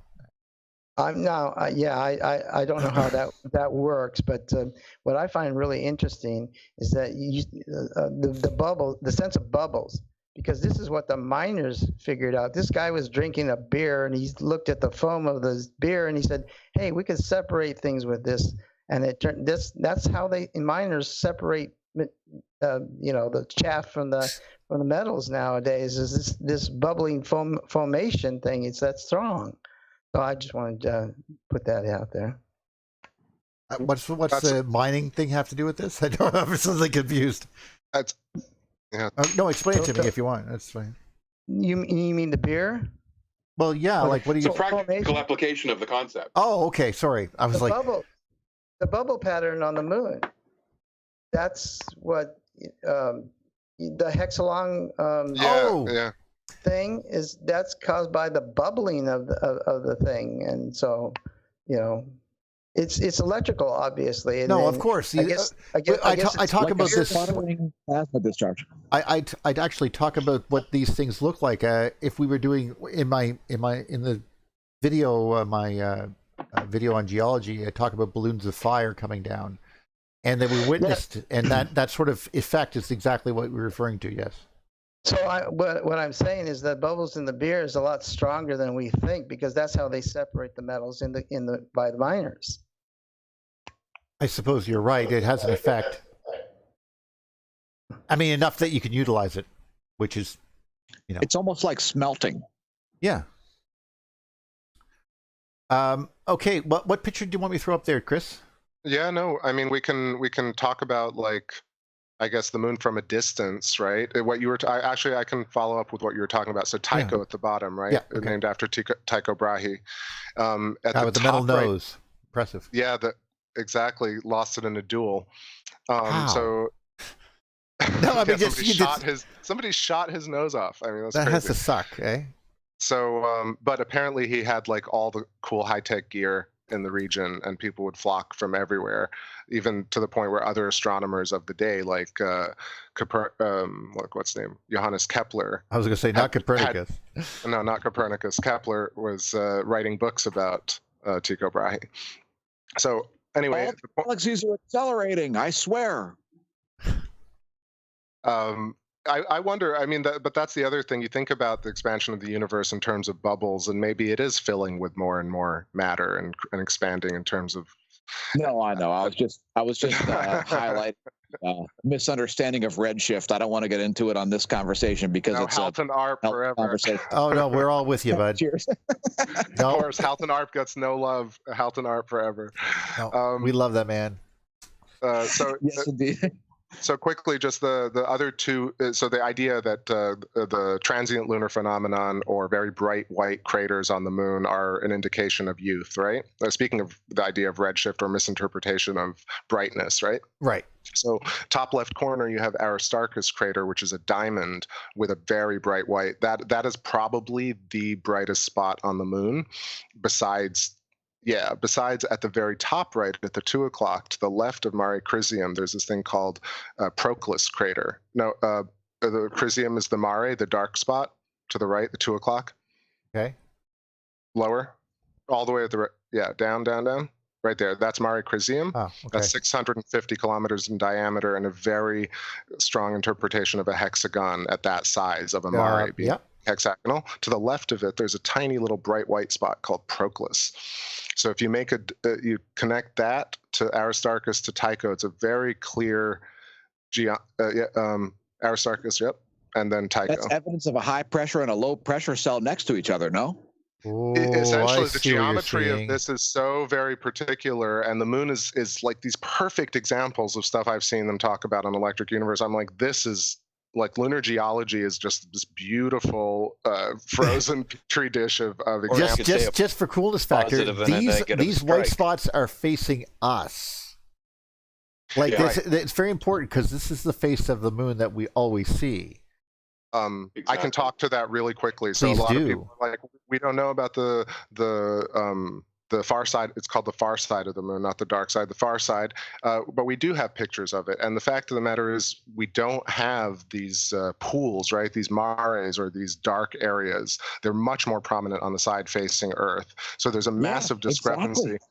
And they talk about how it's not as heavily cratered. That's not true, actually. The far side of the moon is as heavily cratered as Ceres, as the highland regions that we see here on the moon, the brighter kind of upper regions. But there is something very specific. Yeah, type in far side of the moon. Forgive me if I'm incorrect here, Chris, but the far side of the moon is more heavily cratered than this side of the moon. More generally so. Holy, c'est tout Fouquet. Like, right. So whoa. This is like, this looks like Ceres, right? Like the Earth-facing side. That's Ceres. So you do have I would say that would be Ceres. Yeah, I mean, so at the top, and look at just at the top, you have the Mare hits right up there. Yeah, that's Crisium. Right, we're just looking at Mare Crisium, the hexagon, and then that was the 2 o'clock, and then beneath it you have these regions that are called tortured regolith, right? So to me, that's that kind of the stretching and the kind of bubbling and boiling and stretching apart of the land masses, and then the rest of the far side is basically. Yeah, like this is just our common surface, recursive fractal bubbling or hexagonal bubbling of all planets, pretty much all comets, Ceres, Charon, And don't forget about the solar system's largest crater, which is on the bottom of the far side of the moon. Right, so there is a basin. There's one very large feature on the far side of the moon, and that is what China, I think, is trying to explore right now, like really the center of that. But that's and they found the far side. We can't see it, so it's tough to really take it. Like I have to rely on. That's the first picture of the far side of the moon right there. That's freaking crazy. I've never really looked at that. Yeah. And they found that there's that strike. Holy these are the kind of aha moments. And they found that gooey substance in the crater, which was gooey was mistranslated. It's supposed to be glassy. Of course, it's a techite. We know what it is. Let's pretend that we don't know what it is. I mean, basically, someone's going to go, hey, it's green. Hey, it's like that same color that desert glass is made of. They had nuclear bombs on the moon? And then we're going to just all collectively just smack our foreheads at the same time. Okay, Those are lizard eggs. So quickly, remember the drawing you had earlier about the yes. third Van Allen radiation belt? This is it right here. Yep. This is the Van Allen belts right there, guys. Except depicted in torturous terrain. The most important thing, by the way, is when I said that it's not random, I mean, it's not random. If I showed you a random picture of just paintballs hitting a wall or whatever, you could tell that's random, okay? Because it's just, or if was it controlled by kids or whatever. But why are you so violent, Neil? You got to think about shooting people all the time. What the hell? Because paintballs are fun, and so is Fallout 4. So, don't shoot me, Neil. Don't shoot me, no matter what happens. If it's a video game, no promises, dude. All right. So, so, it's like, don't shoot. No, the gloves are off, dude. All right. But anyway, what I mean is that you can tell that if it's a real surface because of these type of incidents where these things here are right on the edges of these craters on these rims, and they will appear there, just like that one right there, and they do all the time because those are the new highest points. So this strike happened, and it went pop, pop, pop, pop, pop, pop, pop, pop, pop, pop, all over this area, with all these little craters all formed around the tallest new points that are now there. Now this is something that you don't know, but you do know it. Yes, Area, we do shoot spaceships all the time. I love shooting my friends. Half the time I play EVE Online is just shooting my friends. So, but still, this is what I mean by we know it as intrinsically inside of us. It's a pattern. It's not something that is we recognize it as real. Just like if you saw a fake picture of the moon, you go, that's just some artist made that, and you could tell. Speaking of which, let's pull up real footage. What? No, Sure. go. Those are caused by impactors, Neil. Haven't you taken an astronomy class? They're caused by impactors. Stop trying to trick people. Pardon my sarcasm. No, you're more than I welcome. think it's That's such good. an important thing to actually discuss that, though, because I do go to I see the comments on There's a Thunderbolt beautiful Project picture of the far videos. side. Look at that. I'm not adverse to blasphemy. Before we go to the new side, the front side that we're going to talk about, let's go to the back side. But take a look how beautiful that is. That is just... It's just so consistent with, areas that look like that. So as you zoom in, you'll get more and more bubbles that kind of have the double lobe shape, bubbles that have hit side by side, or 3 or 4 of them together that kind of merge. And is then as you this a zoom raised in, you'll area, get by the way? yeah, you can see It does seem higher. It really goes from about, I think it's 20,000 feet is the kind of... Well, that's something about the way electrical current pulls things versus pushes things. And I just want to just tie this together with the topography of the moon versus the Earth, especially in perspective to the sun. So let's be theoretical for a minute and say, hey, Eugene is 100% right there. On the south pole of the Earth, we have a giant outcrop, right? The South Pole is like 10,000 feet higher at the geographic pole than at the coastline, and the North Pole is the exact opposite. There's an ocean in the North geographic pole of the planet. Right. What are the implications to these features on the moon versus these implications to the features on the Earth? Are they related? Are well, they the moon doesn't have a magnetic mechanism? field, but that's not required in forming. It only has to be a semiconductor. No. I didn't mean that. What I meant was that the divot in the top of the sphere, which is our planet, and the bump, which is at the bottom. I don't want to say. I think it's probably more related to the positive, negative aspects of our magnetic field. However, that said, there is a little part of me that I agree with that, but not to interrupt. But perhaps if there's like a polar orbit going on involved with the formation of the moon, for instance, perhaps the same mechanisms that cause that divot and dimple. I mean that divot and dimple on the opposite geographic poles of the Earth are the same mechanisms that cause the moon's surface to appear the way it is, because they're both semiconductors in some capacity in terms of sorry. Yes, sun's then electromagnetism. You're 100% right. In fact, I think that this big thing on the back side might actually have something to do with like the material that was coming. It was still discharging on the far side of us for a long time. Then there's the front side. And see, I look at this picture and it just makes me want a beer. Basically, I just see beer bubbles now. Well, but you notice here's a perfect example. Here's a crater right here, crater, Conway. Bubble, and they're all on the rims right there. Rim shots, every one of them. So, what you were right there. Yes, I think our magnetic field would have an impact on that. But there's also a part of me that sees this divot and dimple system and the ring of plasma, which is the ring of fire, I guess, around Antarctica, and the one that we have sort of like on the north side of us too, but under the ground.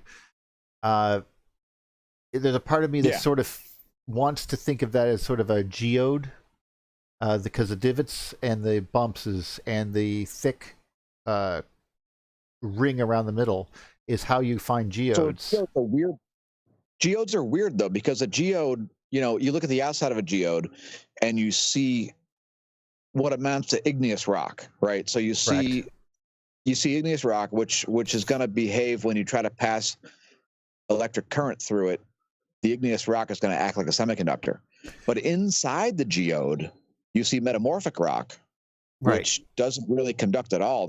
The electric current's forced to travel. It's already removed. Like it is that stuff in the middle of the geode has been used. The Lorentz force has ordered. That's why they're layered like they are. And it's basically what happens when lightning occurs underground, and then it has to form these little plasmoids that exist just like they do in little ball lightning, as you see in the lightning. They persist for a little bit of time. Well, these Like the plasmoids, blueberries we see. the blueberry what? Like the blueberries we see on, is it Mars? I think it's Mars Mars. is covered in them, Blueberries. yes. The whole thing, the hematite balls, because that's what. I mean, those are all geodes, Yep. right? Yeah, no, not all of them, but 40% of them are hollow. Now, the reason that we see, I think on Earth, though, the reason they were, it would have to be a semi-sustained strike, enough for the Lorentz force and Markov convection to do its work. Like, it wouldn't really be Markov convection, that happens only in loose plasmas, but still. And you would find this, it would have a pole to it because it has a positive and negative end, and it has a magnetic pinch that has held it in place. And we see these, and this is why we find them in vugs, and that's why sometimes we see these long tubes of geodes, because that's exactly how we find them, because that's how they're made, I would think. But to think that the whole Earth is a geode, I don't know if I'm ready to rock that boat yet, but I could see. No hollow Earth theories are coming from me. Not today, at least. I'm totally into hollow Earth. So, but Darn, I only meant right in the middle of the planet, though, guys. Just the very core could be hollow. That's all I mean. There's a plasmoid at the center That's of what I the mean. planet, putting pressure on the inside. But anyway, back to the moon, boys and girls. And Juergens.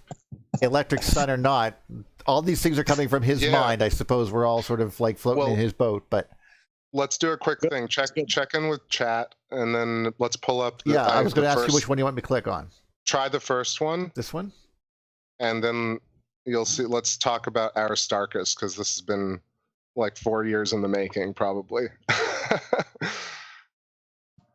This is what Velikovsky was writing about. Go further forward, like halfway through. Yeah, go back a little bit.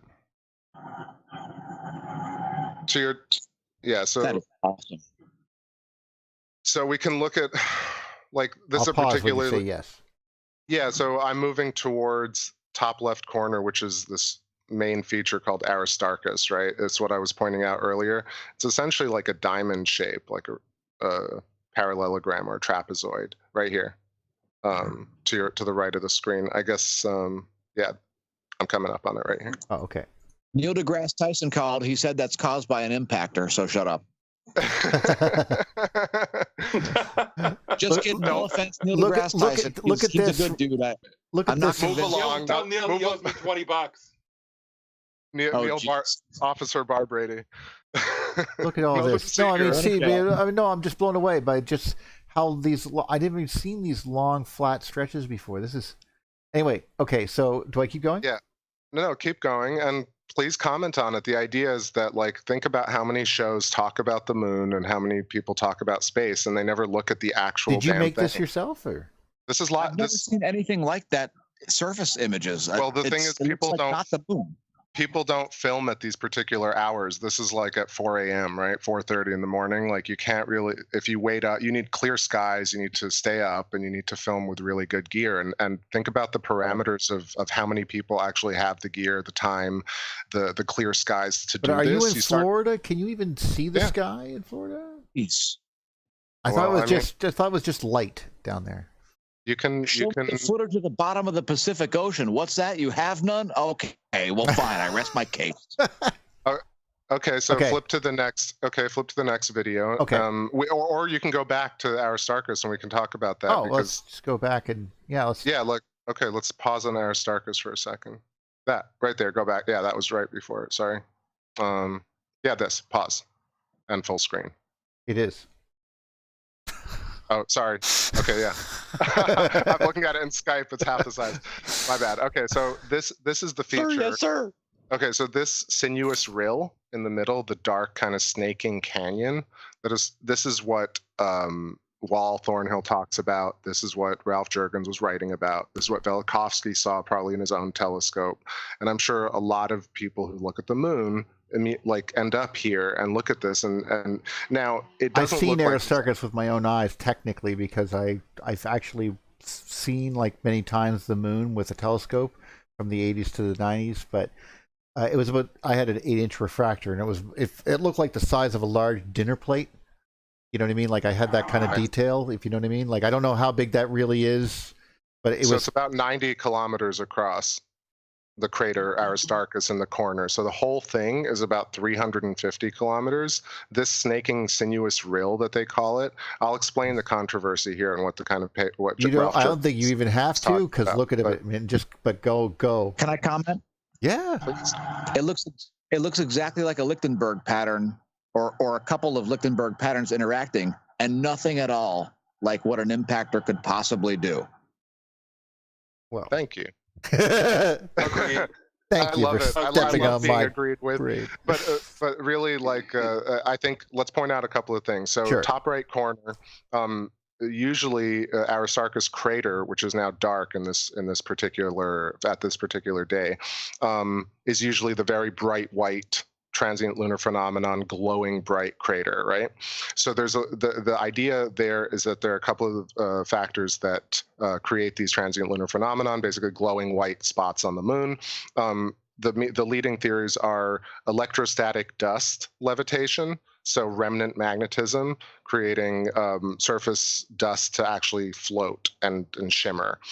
The other one is this thing called outgassing, because the moon's in vacuum, it's releasing ions and basically just kind of being shredded by the solar wind and the vacuum, and releasing these excited ions or electrons to the vacuum. Is there a difference between those two theories? Yeah. Because as far as I heard, I just basically heard the same thing, Neil. Well, to me, I mean, I'm just listing it out the way it's presented. To me, I understand it in terms of it's a combination of these theories, right? So there's it's not. There are gas. Well, no. Let me just be as clear as possible, because it's electrical engineering terms. This is why we're here. It's real simple. You can get this exact same effect if you watch Walter Lewin talk about electrostatics 101 in one of his MIT classes videos. You can find them on YouTube. But in that particular one, he just sits there and shows a Van de Graaff generator going off, and when he does, you can hear it crackling, and each of those crackles would be a transient lunar phenomenon, because the surface is relatively even, so there's no high point to do any sort of hits or anything like that. But when he brought the negative ground closer to the Van de Graaff generator, all that noise stopped, and it was only being focused on that one point, because all the energy was going to that one point. This right here looks like some cool stuff had happened at that one point. But go on. No, I confirm. That's great. So I'll just keep going. Yeah, so there's that's part of the phenomenon here with the Aristarchus crater, right? Okay. Further, the geometry is really the shape of the plateau, which is this kind of parallelogram or diamond shape in a way. I think this is actually kind of similar, but not exact, to the shape of the Tharsis Bulge and Olympus Mons area of Mars. Sort of like it sort of looks like a flow that has come out of it, but that's an electrical. I mean, according to the experiments we obviously have seen, create these areas like that. They come out from it. Like there are a lot of flows. They're almost they feel rectangular. Obviously, this is at the edge of the moon. You can see angles of them right there, like you can't deny that angle. Look at that. Oh, for sure. I mean, this is sharply, to me, it looks like a diamond shape in a way, but of course it's on the side of the moon, so it's being curved to our. Oh, certainly, of course. But go on. So those are a couple of them. The other one is underneath Aristarchus crater, which happens to be specifically on the corner of this feature.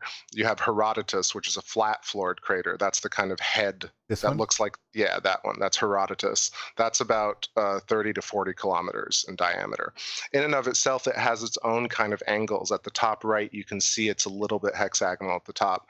Then to the left of that, that's the sinuous rill that really comes up really in all the Thunderbolts Project videos, Ralph Juergens, et cetera, and Velikovsky, because it's such a prominent feature of this kind of this canyon formation, right? And the popular theory right now is that this is a volcanic lava tube. So volcanism creates these kind of rivers of lava that cool and create tunnels, and then you have these ideas that the ceilings of these tunnels cave in. So on Earth, the longest lava tube is about, I want to say, 60 kilometers long. This one happens to be about 130 kilometers or more. And it also does this thing where it kind of tapers off.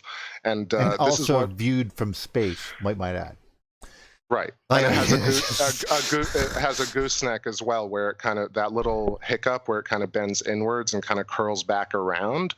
Mm-hmm. This is referenced in Michael Goodspeed's, like in the Thunderbolts Project video. So this is does it not super also have differing elevations as well?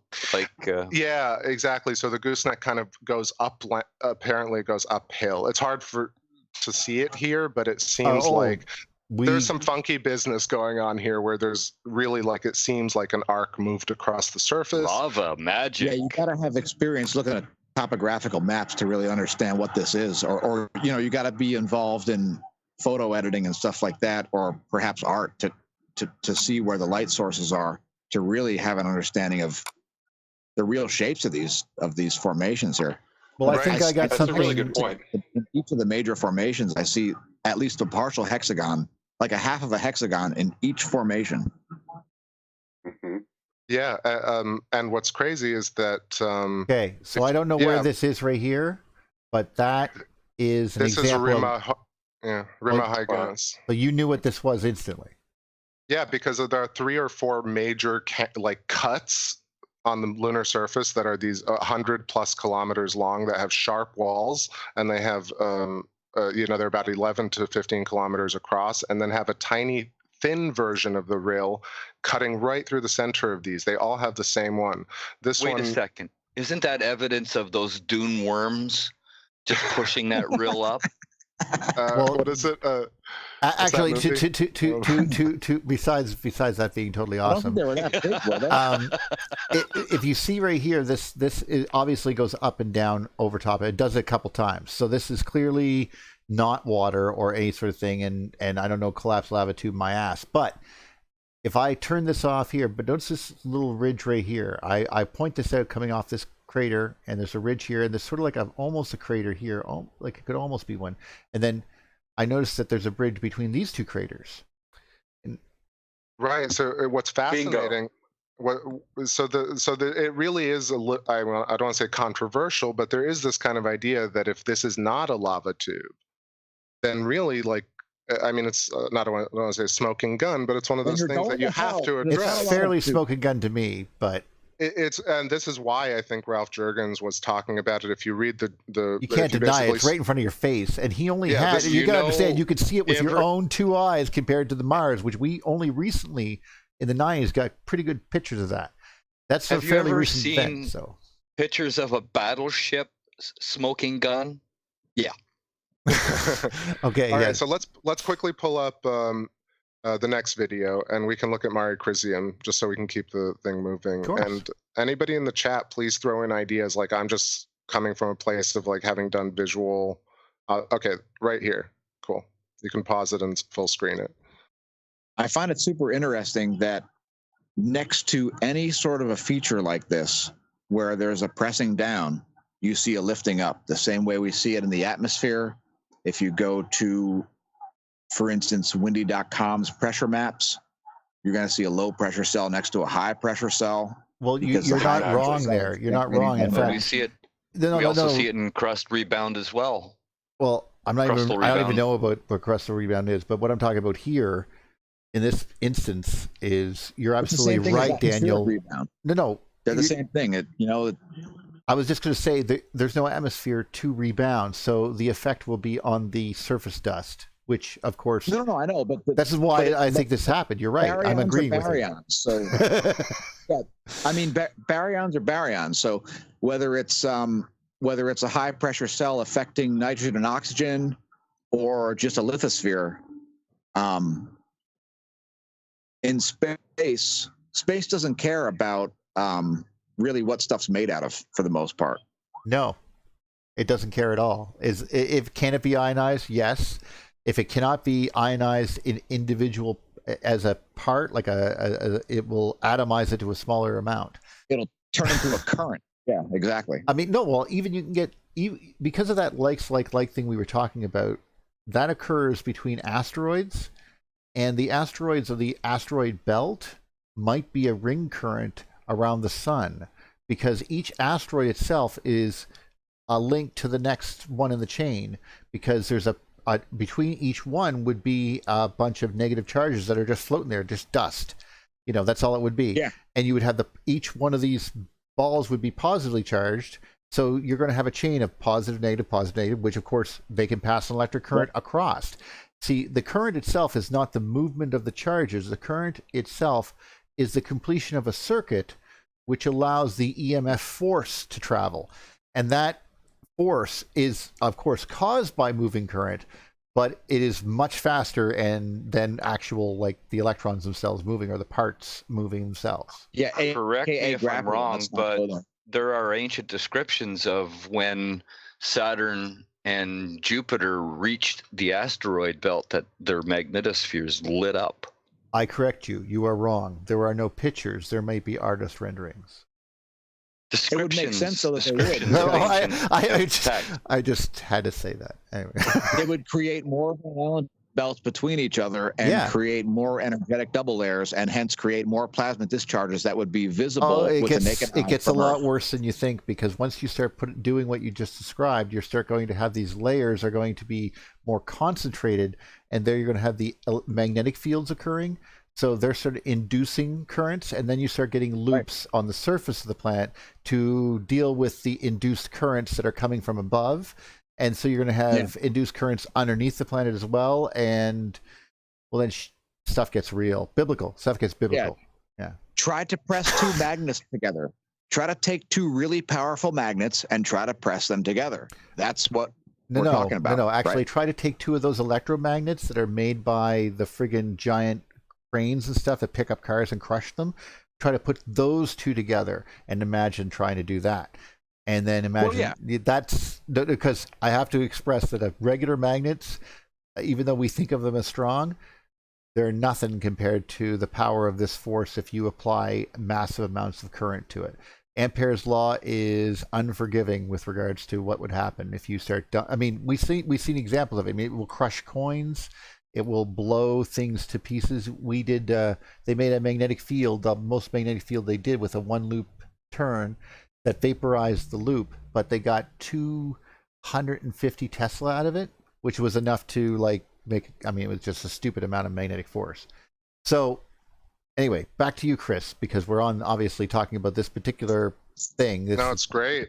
I mean, we're just really this needs sidetrack. I apologize. Don't worry about it. Perfectly fine. I mean, it's really just exposing this kind of concept. It's a simple one. It's like if the moon wasn't hit 4 billion years ago with a heavy bombardment phase that is ad hoc, then what caused these formations? And by that theory, like, how old I is love the how moon? you know these phases, because my brain immediately ignores those terms. Like I hear wah wah wah wah, because it's just like, no, but it doesn't matter. Insane how it's really insane how if you search how the moon was formed, if you were somebody who was curious coming up in this day and age that wasn't into conspiracies, was just interested, and you looked up like how the moon was formed, you're going to get this. You're going to get this one video that NASA put out 10 years ago. That's a rendering of just, with the little timeline. It's a very beautiful animation of what they think happened, but that's really it.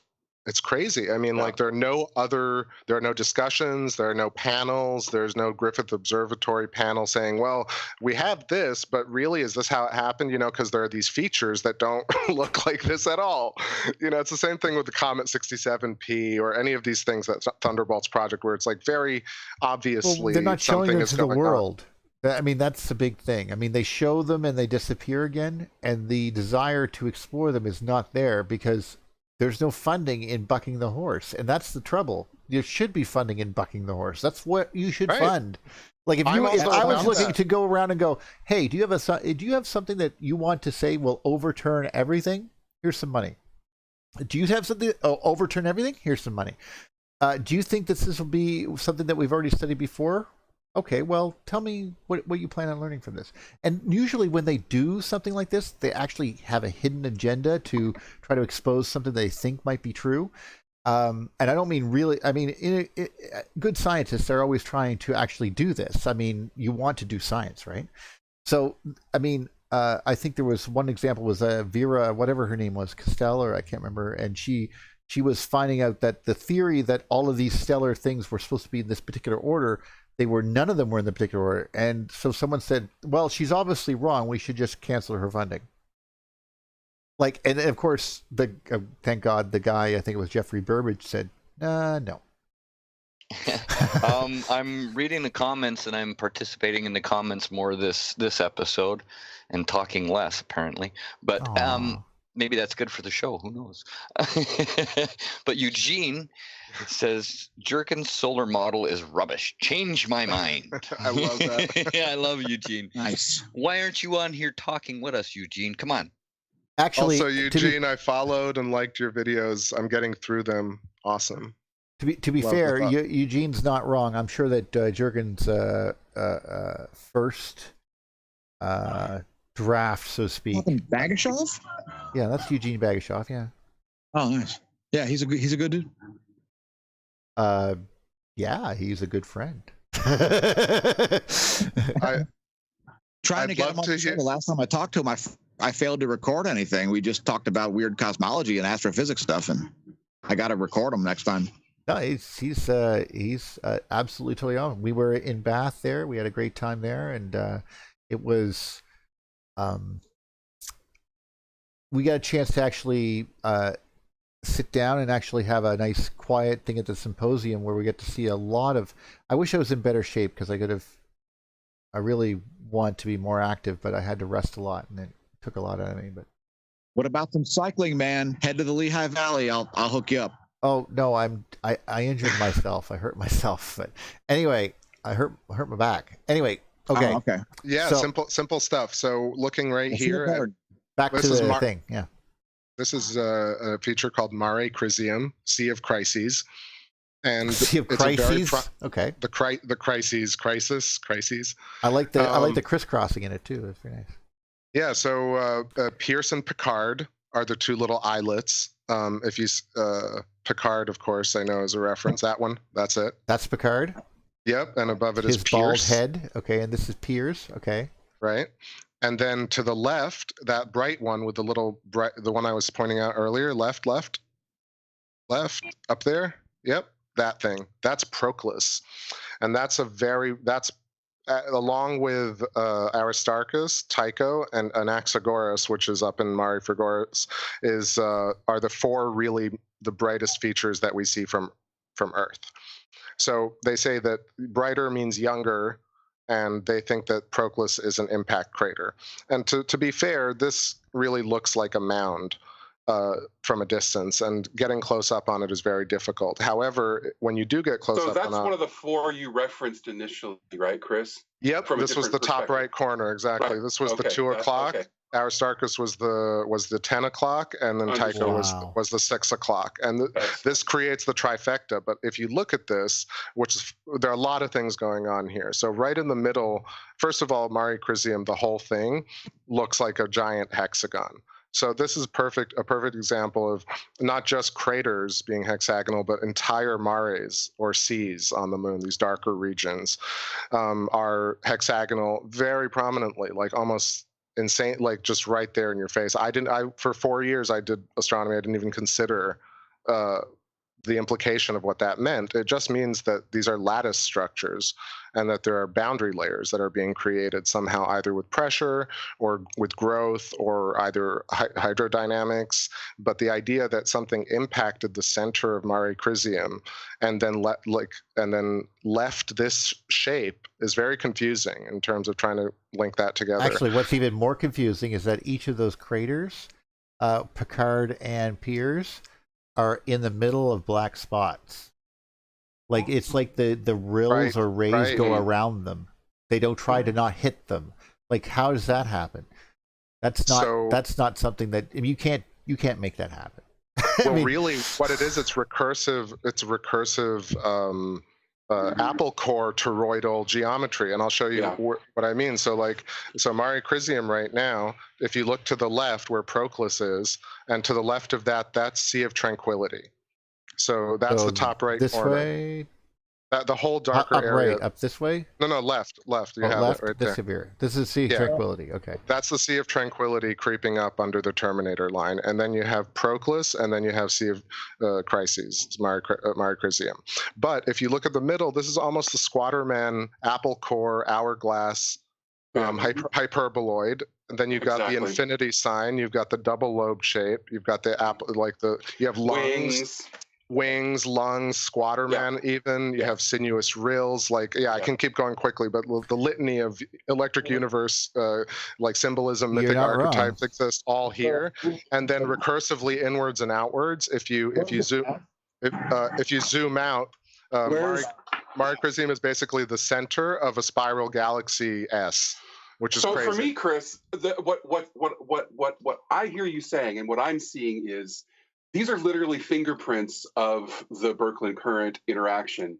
These are the reason we see these images over and over again, because we're seeing a one-dimensional slice of a three-dimensional event in different elements of its presentation in that fingerprint form or incarnation. It's truly the fingerprint, right? It's truly the fingerprint, right? Yeah. It's one of the actually it's something we know that these currents have scalloping edges. We see that in other places too. You want to see sinuous rills up close? Well, everybody, look at your hands. Banana splits. No, look at your hands. I'm looking at my hands. Look at your hands. These are all electrical fingerprints. They're all canyons branching. They're all basically, they look like surface of the moon features. Why does our skin fold in these fractal branching patterns? It's the same sort of thing, I think. Yeah. So anyway, point is, Mare Crisium creates this toroidal shape. So let's quickly look at the next video. I linked them all. I timestamped them, Neil, so you can go to 4K. Perfect. Well, let me I'll jump to it. Sure. I wanted to point out that the idea here of something being, like, if you wanted to see an easier way to view it, the way it might be easier to understand from would be something like, take a metal ball to space, you're in a space shuttle or whatever, and then spray paint it with maybe a few layers of different metallic paints, and then sprinkle different types of very fine dust all over this sphere, so it's all nice and sticky and it's all there, and it's just sort of sit there. And now subject it to massive electrical interaction, and then take it back and take a look at it and see if it doesn't look like the moon. Because that's kind of what I see here. You're burrowing down through certain layers, and that's how you bake a cake. So let's go to the. Actually, that's a great segue, because this does look like the surface of a cake being baked. Oh, okay. Is it this one here, 2018? It's the one above it. The one above it first. Okay. Copernicus. Okay. I'm just trying to highlight some key features that really, one, I've seen done in a laboratory. And pause right there. So this is Copernicus Crater. This is the one with all the filamentary action going out from it from the distance. Oh, and look at this beautiful buttress shells coming off of it too. Look at the recursive hexagons, and then inset hexagons, central peaks, and then you have this kind of thing where it's almost like a blister. It's been sucked out of the ground in a way. This is kind of like another. Just the walls, the kind of features around it. So this is about 90 kilometers across. Again, thinking about something impacting this region, this highland region, which is ridiculous. It's made out of, it's 50% silica and aluminum, but pretty much the surface of and like 10% iron.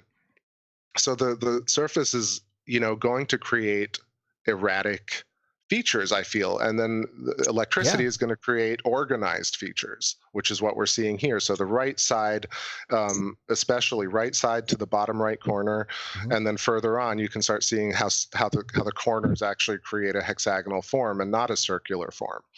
I mean, it's really like this. Corner. I mean, even the filaments pulling out to the bottom right corner of this feature. But I mean, Crisium itself, sorry, not Crisium, Copernicus, this whole crater looks, I mean, if you follow the edges, you'll see you can create a hexagonal shape around it. Yeah, actually you could. Yeah.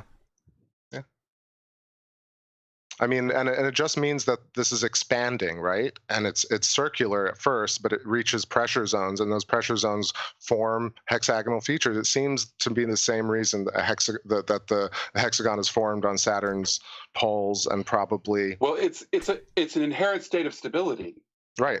That's why it happens, because it's sustained by that structure. We should also mention that a transient lunar phenomenon and lightning on Earth are examples of the continual etching of the two spheres. They are still going to continue in slow motion. Nothing's going to really stop them. I mean, even a volcano continues to do its thing. But when things get active, so will it. And so will all of these other things will just start going crazy. Now, it doesn't mean that you're going to have the exact same, like the massive buildup that created the Grand Canyon or other massive strikes on our planet won't occur instantly. But the stuff on these highlands will continue to just liberally etch the edges as they do in Bryce Canyon. Every tree on the edge of Bryce Canyon was hit by a lightning bolt. Yep. Quick question, Neil. Yeah. This is away from the subject, but aren't ions particles that have no charge? They've been stripped of their electrons. Ions? Yeah. They have positive charge because they've been stripped of their electrons. If they were neutral molecules, positive charge. It would be neutral. Yeah. Okay. Or, well, relatively. Anyway. Chris. Yeah, so last couple of examples, you can actually go to the last video that I posted. Okay. And this is a 2-minute video this is when I first actually was like, okay, the moon is definitely electrically scarred. This is August of 2016. And any part of this you can look at. So this is Aristarchus in detail. This is a still, so I stacked this. That's okay, but look at that. Look. Oh, like that's a part of a crater. But the other half's gone. It's like it almost appears as if it pulled material to this area and then struck it. So that's Prins, that little area that they call it ejecta. But This is what they call it? Yeah, they call this. It almost looks like a rill. But it's almost the beginning of it's like a bay, right? There are these things that are semi-hexagons. Like I have it in here too. It's called Sinus Iridum. It's where the Chang'e rover is, and it's just like half the walls have been broken. So it's like a much larger kind of crater feature. Like it's in between a crater and a mare. Well, what I'm seeing here is that this, like, usually what will happen if a strike is starting to build, you're going to have both types of strikes in the same area. Because in the perfect example would be if it was pulling all of this material in and then struck it, this right here could have been a crater. And then it would just ripped off the sides of it, ripped off the front of it as it continued to build because it was right beside it. And then, of course, that's what's left over after this build-up, and then bow, it's gone. Right. But that's just an interpretation, of course.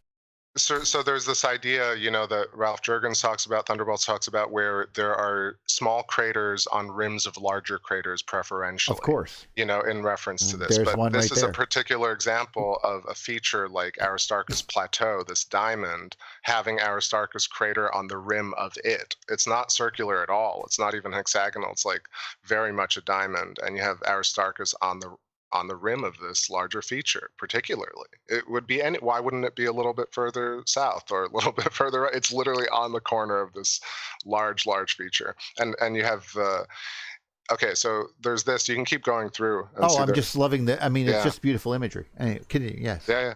No, I can keep going because there's seeing it in context is really so important. Like, yeah, here you go.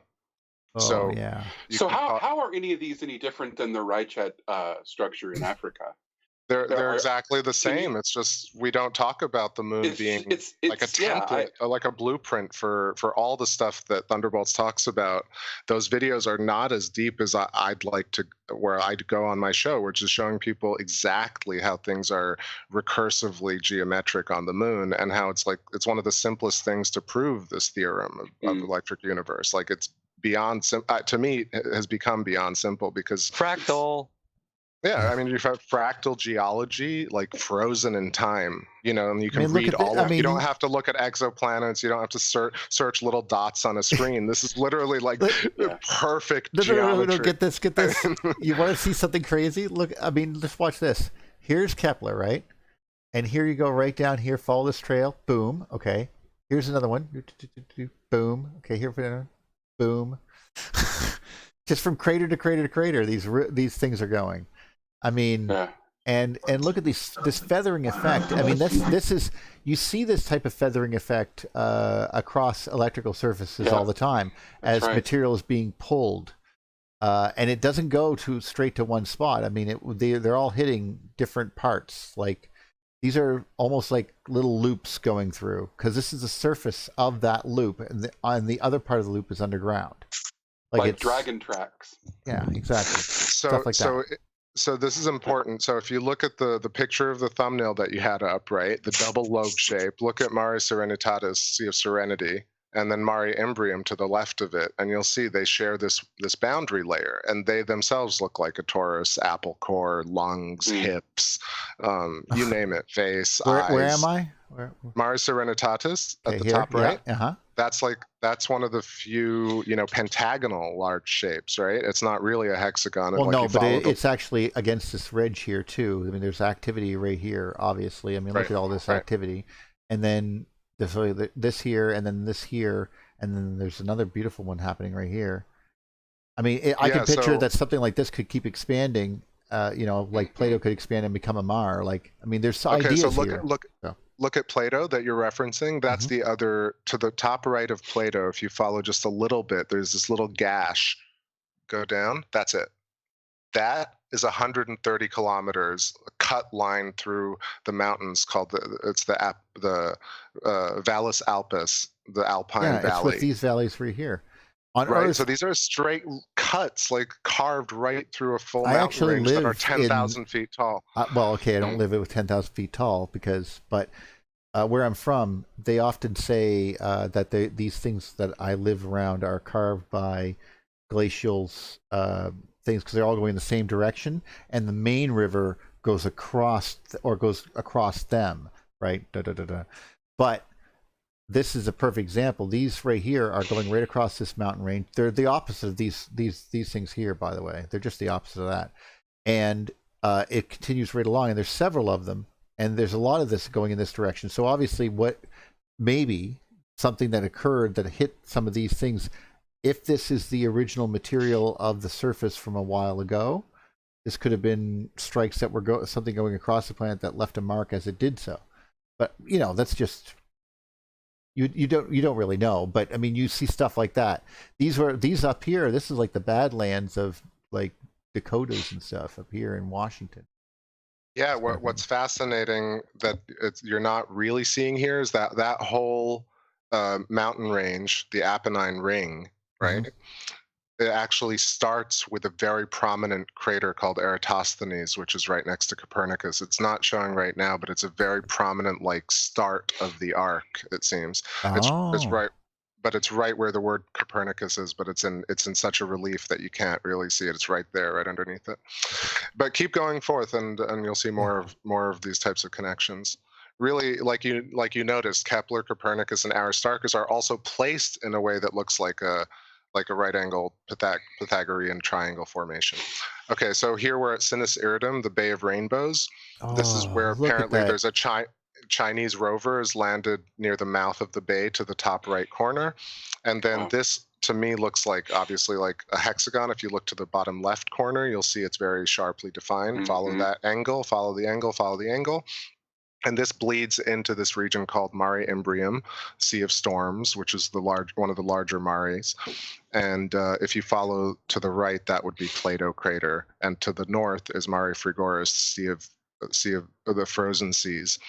I feel like I'm listening to someone describe Game of Thrones. Keep going. And then the crater Bianchini that I have referenced up there. Yeah, that is a large crater about 20, 30 kilometers across, preferentially on the rim of this very different feature. But of course. So fast, it's just recursive all the way through. So yeah, please comment. It also looks like it's a step crater too. Like I see that it might have an inner rill or inner step. I think it was mentioned before. I honestly have never seen such detailed images of the moon, and I'm a little embarrassed that this is like. Actually, that's one of the things that I really liked about the fact that I was enjoying about the Thunderbolts and other places, that you get to go to and see close-up versions of other planets and go, there's no way that friggin' water did any of this. But they don't show it to you, because the moment they do, they only show you when there's water. Like Titan might have water, so they were all showing you pictures of it. Now it doesn't, and now they're not going to show it to you. And I really get pissed off at this, because they're just basically hiding the fact that nothing fucking makes sense. I mean, there's nothing. It's nothing. Yeah.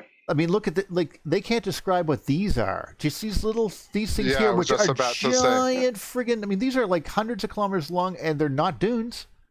Well, and I gotta say, Chris, they call them this is what makes you so awesome. Like, it amazes me, your knowledge of each and every one of these little fucking dots. Excuse my language. I'm sorry. I swear, man, it's amazing. I've watched them hundreds of times, and it took me a few hundred times to realize what I was looking at. It's that perspective. It's that facet of the puzzle that you bring, and I think what you really reinforce the idea of citizen science and what we're really here for, and sort of this weird calling that we've all been brought here to this place because of this passion of, this seeing. What you did was saw a vacuum. You saw, and you keep saying it over and over again in your presentation, this, look at this. No one is talking about this. Look at this. No one is noticing this. Look at this. No one's put this together. What if this is this? It's like, why the hell? Who is sitting in some boardroom somewhere making shit, saying, oh, it's probably just, it's probably just gravity. We'll just call it gravity. I mean, it's amazing that you not only do you grasp all this, but you have the capacity to communicate it in a way that I can grasp it. That's what's really exciting. And I think that's what defines the citizen science and the sort of democratizing of the knowledge of the universe that we bring. And that's what gets me so excited. And so I'm thrilled to hear what you have to say. Hey, thanks. Bring it to the masses, because they're not asses. That's super. They can understand stuff. Hold on, Rick. Let me acknowledge Michael. Thank you, man. I appreciate that. That's very kind of you to say. Rick, go ahead. Now interrupt. No, I was done. And Banana Split. There's. I'm answering some questions already. Yeah. Eugene is talking about. I'm answering the sun, and I know you're answering, and you're okay. Never mind. Shh, Rick. Also, like, I super dig what Eugene has to say, so I don't want to, like, if we want to talk about other stuff that Eugene's talking about, I'm happy to. Like, there's no problem. No, don't rush your moon stuff, man. We can still get into Mr. Juergens stuff. Oh, no, I'll just hit. I want to go to the next part. So Juergens was talking about all this stuff that I'm saying, too, so I realized, like, I was on a quest that other people had already kind of started. Called sloth, you said? They slough? Sloughing, or like, basically like landslides in a way, just kind of terracing of land. But to me, that's what the popular interpretation is. But to me, they look very filamentary. So I feel like these are things in a way like dunes and like electrical phenomenon, maybe by winds, or maybe they are. I don't know. I actually don't know exactly what they are, because they're confusing in terms of seeing the sharply cut canyons versus these things that seem like they're under the glaze in a way, under the surface. So, but I'm interested to hear like what you think about them, because there isn't a lot of data on it, to be honest. They talk about how soil samples are taken, and you see a lot about the composition of the lunar surface, but they don't really talk about or they, the proverbial they, don't really discuss in detail like why the land is layered. You know, if it was lava, why are some, what is the highlands? Like, why are they a certain way? Why does it look carved? So if you want to keep going, we can go through a few more features here. It's this video is like the best of, so we can just stay on this one, keep moving.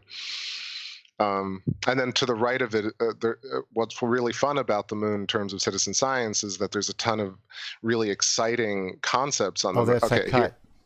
Yeah, this is Valles Alpes, right? And what you can sort of see is that there's an inset right in the dead center, a kilometer across or 2 kilometer across, recursive version of this cut flowing right through the center. And so this is a completely undefined feature on the moon in popular science. Like, they barely reference this, but you know, there are amazing photos, of course, from LRO, et cetera. But this is taken from my 11-inch scope. And when you see this, you're like, holy shit, I mean, how does this really exist? Like, was the mountain range there first?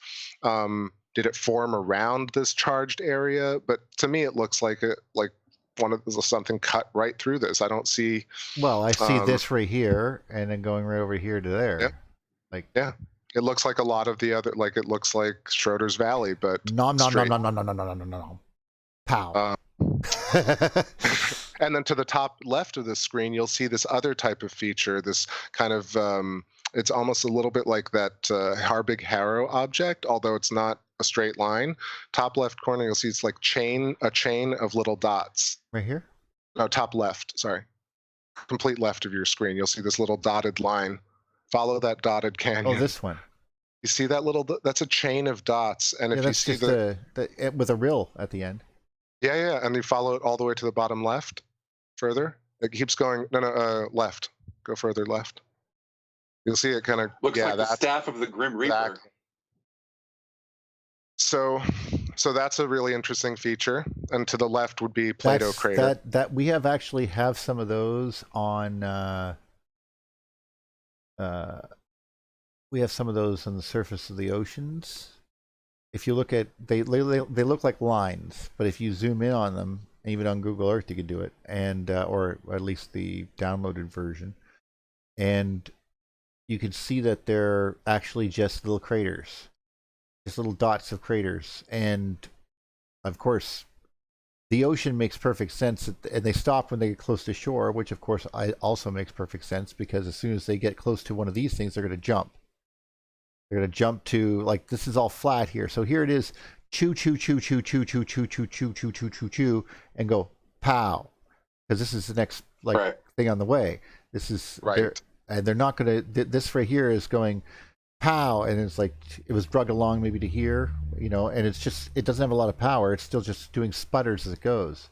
Neil, this is amazing. This is what I've been waiting literally since I started the show for somebody to talk to about this. Well, that's just, this is what it looks like to me. Thing, but you also notice that's only electric, right? There's no other way to explain. I mean, how could let's hold up. Let's back up a second, and let me just look at this part here. If you noticed, you also get them going here. Notice this little, you can see it, right? You can see this little, like they're going across here, okay? Across here. These are lines going across. See the mountain edges? Right. Okay? And they're also going here, okay? They're crisscrossed. That means these things were eaten away. This whole thing used to be much bigger. And it has been constantly been eaten away. This whole thing was probably a whole plateau has just been chewing apart. This is like Monument Valley now, just being eaten away. And whatever these strikes were happened after that event, whatever chewed those rocks off. Whenever that was, that could have been God knows when that was. Just telling you. I'm glad to hear you're happy, Chris. There's multiple. I think it's important to note that there are multiple fingerprints on top of fingerprints here. That's kind of what you're saying, isn't it, Neil? Oh yeah, I can't. You can see what happened when, but you can't know the distance and time between the events. I mean, it could have one could have happened. Like we've said before, we've got sequence, but we don't have. Yeah, we can do sequence, but it's harder. Well, yeah, I mean, basically, speed could just be a matter of like we could say, okay, well, this happened here, and then because of this event, and then this event, you could start plotting them out, right? But the moment you start going further back in time, you're going to go, and we lost it all, because I have no idea if this goes before this, and what's the spacing between them, because this whole mountain could have been a mountain range. As it approached the Earth, it went ripped a whole shitload of stuff out. It dumped it on the backside of the planet.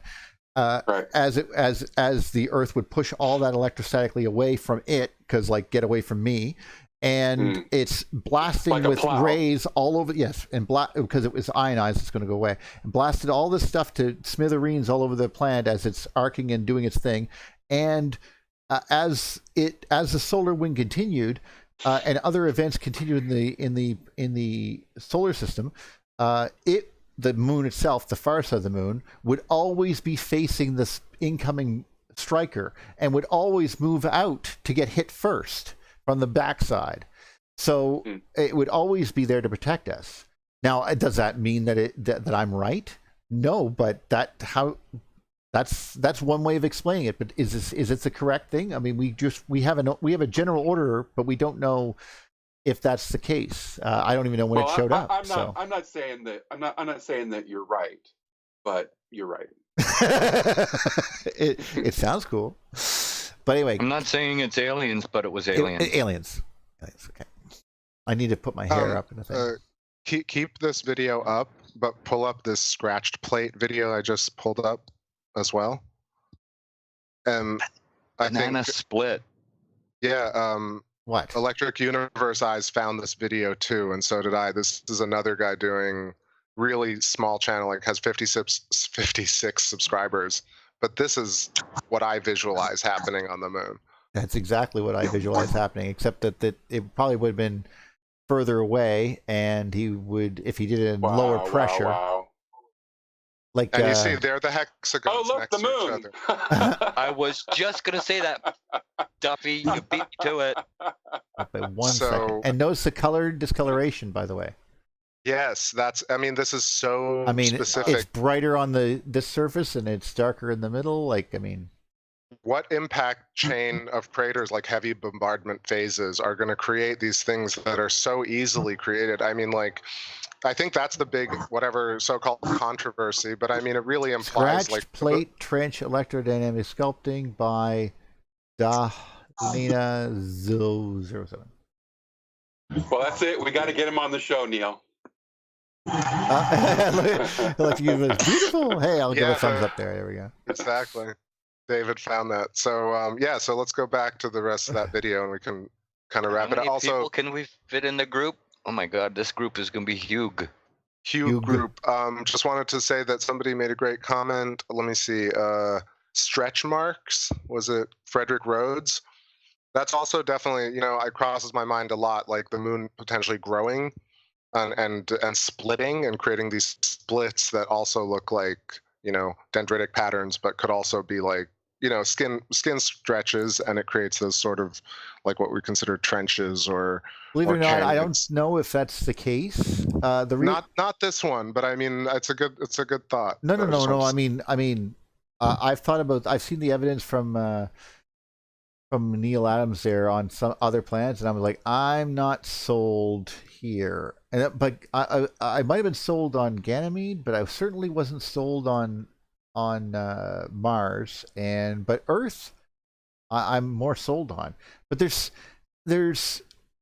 could be a property of why we're so active too, but I don't know for sure. There could be properties of our planet that we're just not aware of that make us conducive to life, which could be disturbing.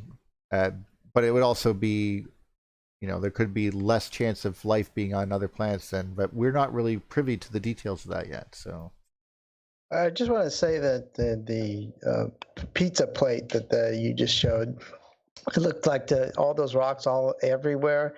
That looked like the surface of Mars to me. Yeah, I was going to actually everywhere. You're not wrong. It's often we look at pictures of Mars and we go, oh, that's beautiful. Look at the landscape. Yeah, that's very lovely.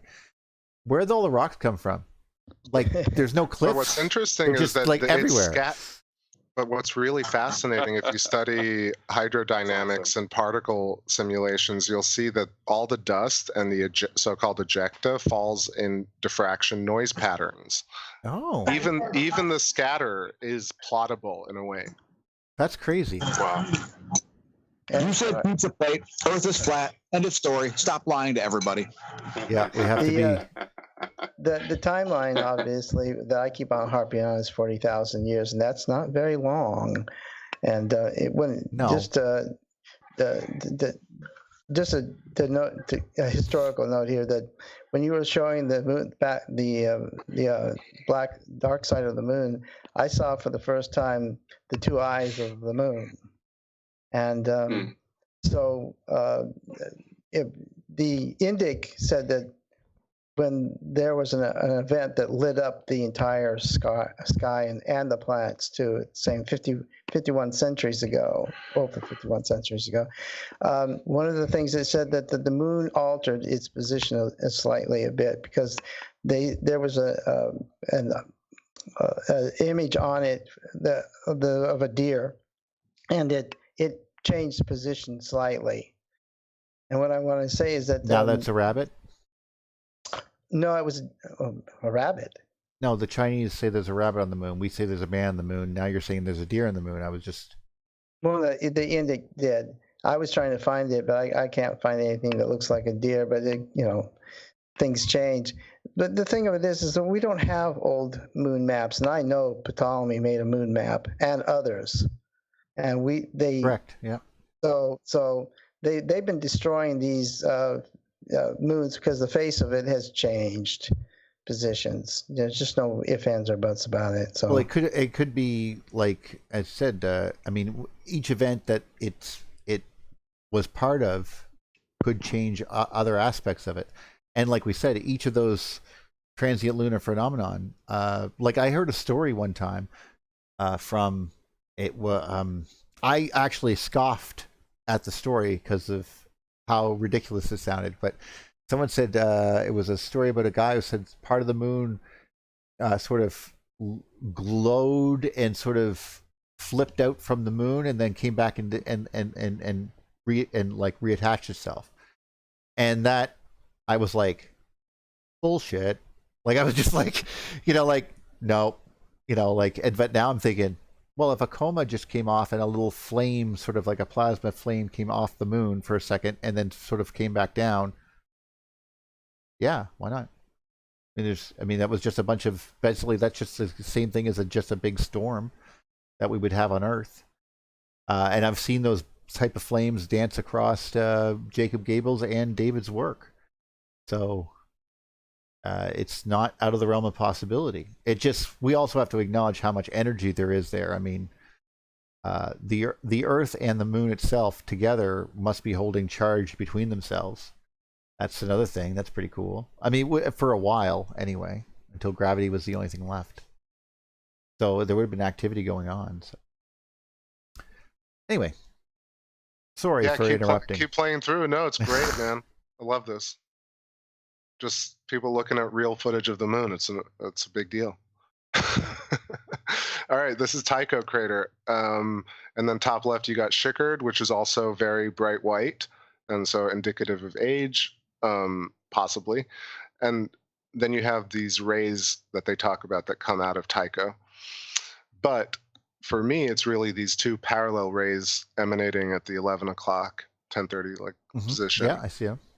Going through all these craters here. Yep, and you have this right under the M of Mare Nubium, you have this crater called Bullialdus, which has its own kind of like nested features, but it's occurring at the edge of another feature. These kind of what to me looks like somebody running their finger through a stick of butter. But to me, I don't understand how. I still don't, after all these years of filming, understand how this was really formed. Oh, really?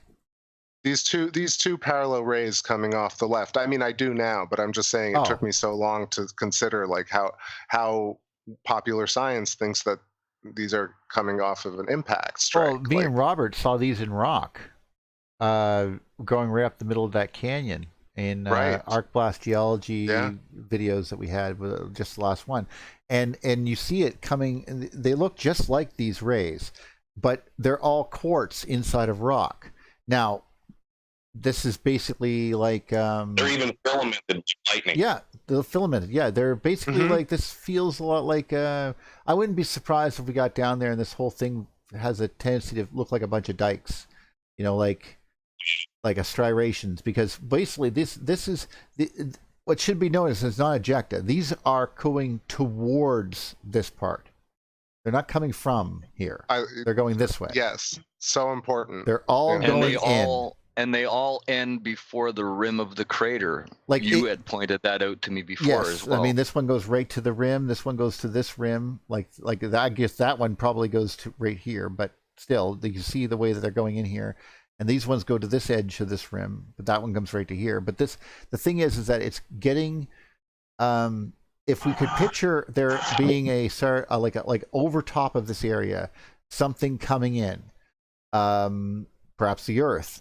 As we begin to approach that particular spot, all of this charge is going to build up over top of this area, and all of the charge in the entire surface of the area, the surface of the whole planet, are going to rush to that point. And the closer it gets, the more it's going to be a higher and higher current, because the area, just like in the Buddy's experiments, where he realized that, oh no, it's not if it's wet. It's not if it's dry, if it's damp. If it's damp, that's where the action is. Well, in this particular case, there is no dampness, so the transition layer is between the surface and space. So in that layer is where the ionized dust occurs, and that becomes a current-carrying wire. And that's what just happened here. And what the hell is that noise? Jesus Christ. It's a very sharp discharge. I think it's unlike what you would see on the Earth when you have a thick semiconductor like the atmosphere in between the plasma of the sun or whatever the discharge is coming from. Oh, the Earth has moisture and a surface. wonderful atmosphere protection. Yes, the moon has nothing. Yeah. So you would get a much sharper connection. In other words, you would get like a snap between the moon and space, and you would get a sputter between the Earth and space because of the semiconducting nature of the atmosphere. Plus, we have a magnetic field to sort of store energy in, and a bigger capacitive field to store energy in. We can basically better deal with the strike compared to the moon. The moon it'll affect the surface. Hit me, man! Instantly. I can take it. Yeah. Look, it's very, I think, important, just quick, like the cultural impact of this is just the dialogue around the moon. You have a vast amount of people talking about it. They see a picture of Tycho and they instantly think impact strike. And it does take, one, a leap of faith, but two, an understanding of these types of events to really make that jump from like, oh, it does sort of look like a bullet hole or like something hit that, but actually it's this whole other event that actually happened. Well, yeah. So how would you speak to that just in general? 'Cause I know what it is for me. I don't need convincing, but like I constantly talk about it on my show, and it's one of those things that people are like, "What do you mean? It definitely is ballistic. Look at this impact strike, giant impact strike." I'm like, well, how do you recontextualize that? No, I point to the same thing. I'm just saying, how would you recontextualize that for somebody, just for sake of discussion? That looks exactly like when you're making colloidal silver, how it strips the bar itself, and then it leaves pock marks and etching just like that. Yeah, which is a chemical like reaction. Yes, yeah. And it's easier to find the edges, of course, and that's what it does. It finds the edges of those, the colloidal silver and the acid or whatever you're using there, try to get the edge, and that's what it does. And it will make. Also, when you're putting the zincs on the bottom of a ship, and it's like it gets eaten away from the salt water. That can do that same kind of formation can happen. But in this case, one of the things that, this is damning in and of itself. The fact that two things come off, and I say come off, but they're collimated together, and they get narrow. Like, that's not something that should happen with any sort of, basically this is like twisted current. You can even see a twist here and twist here. Like, that's... Not to mention, if it was an impactor, those lines would head exactly to the center of the impact strike. It'd have not to the edge. Yeah, of it. they would destroy parts of that crater. Right. And I think part of the reason why they're not on the center is because of tidal forces. Well, not tidal forces, but tidal changes associated with rotating bodies in relation to the plasma discharge that happens.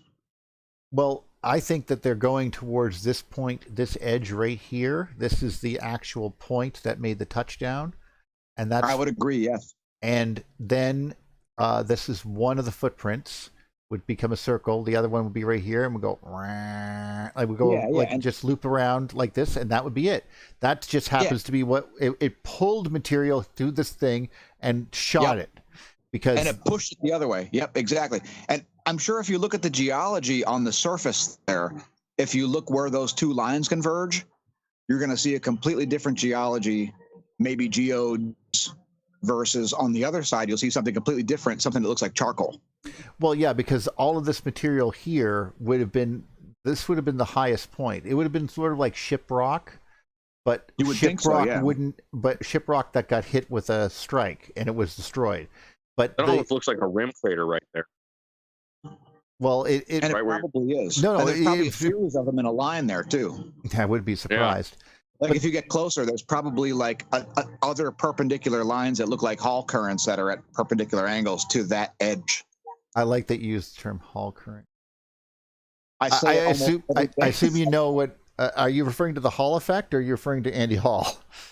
Well, I'm talking about the Hall effect. Okay. So when you have, so you've got Birkeland currents, Peterson currents, and then Hall currents, kind of at 90-degree angles to the flow of current.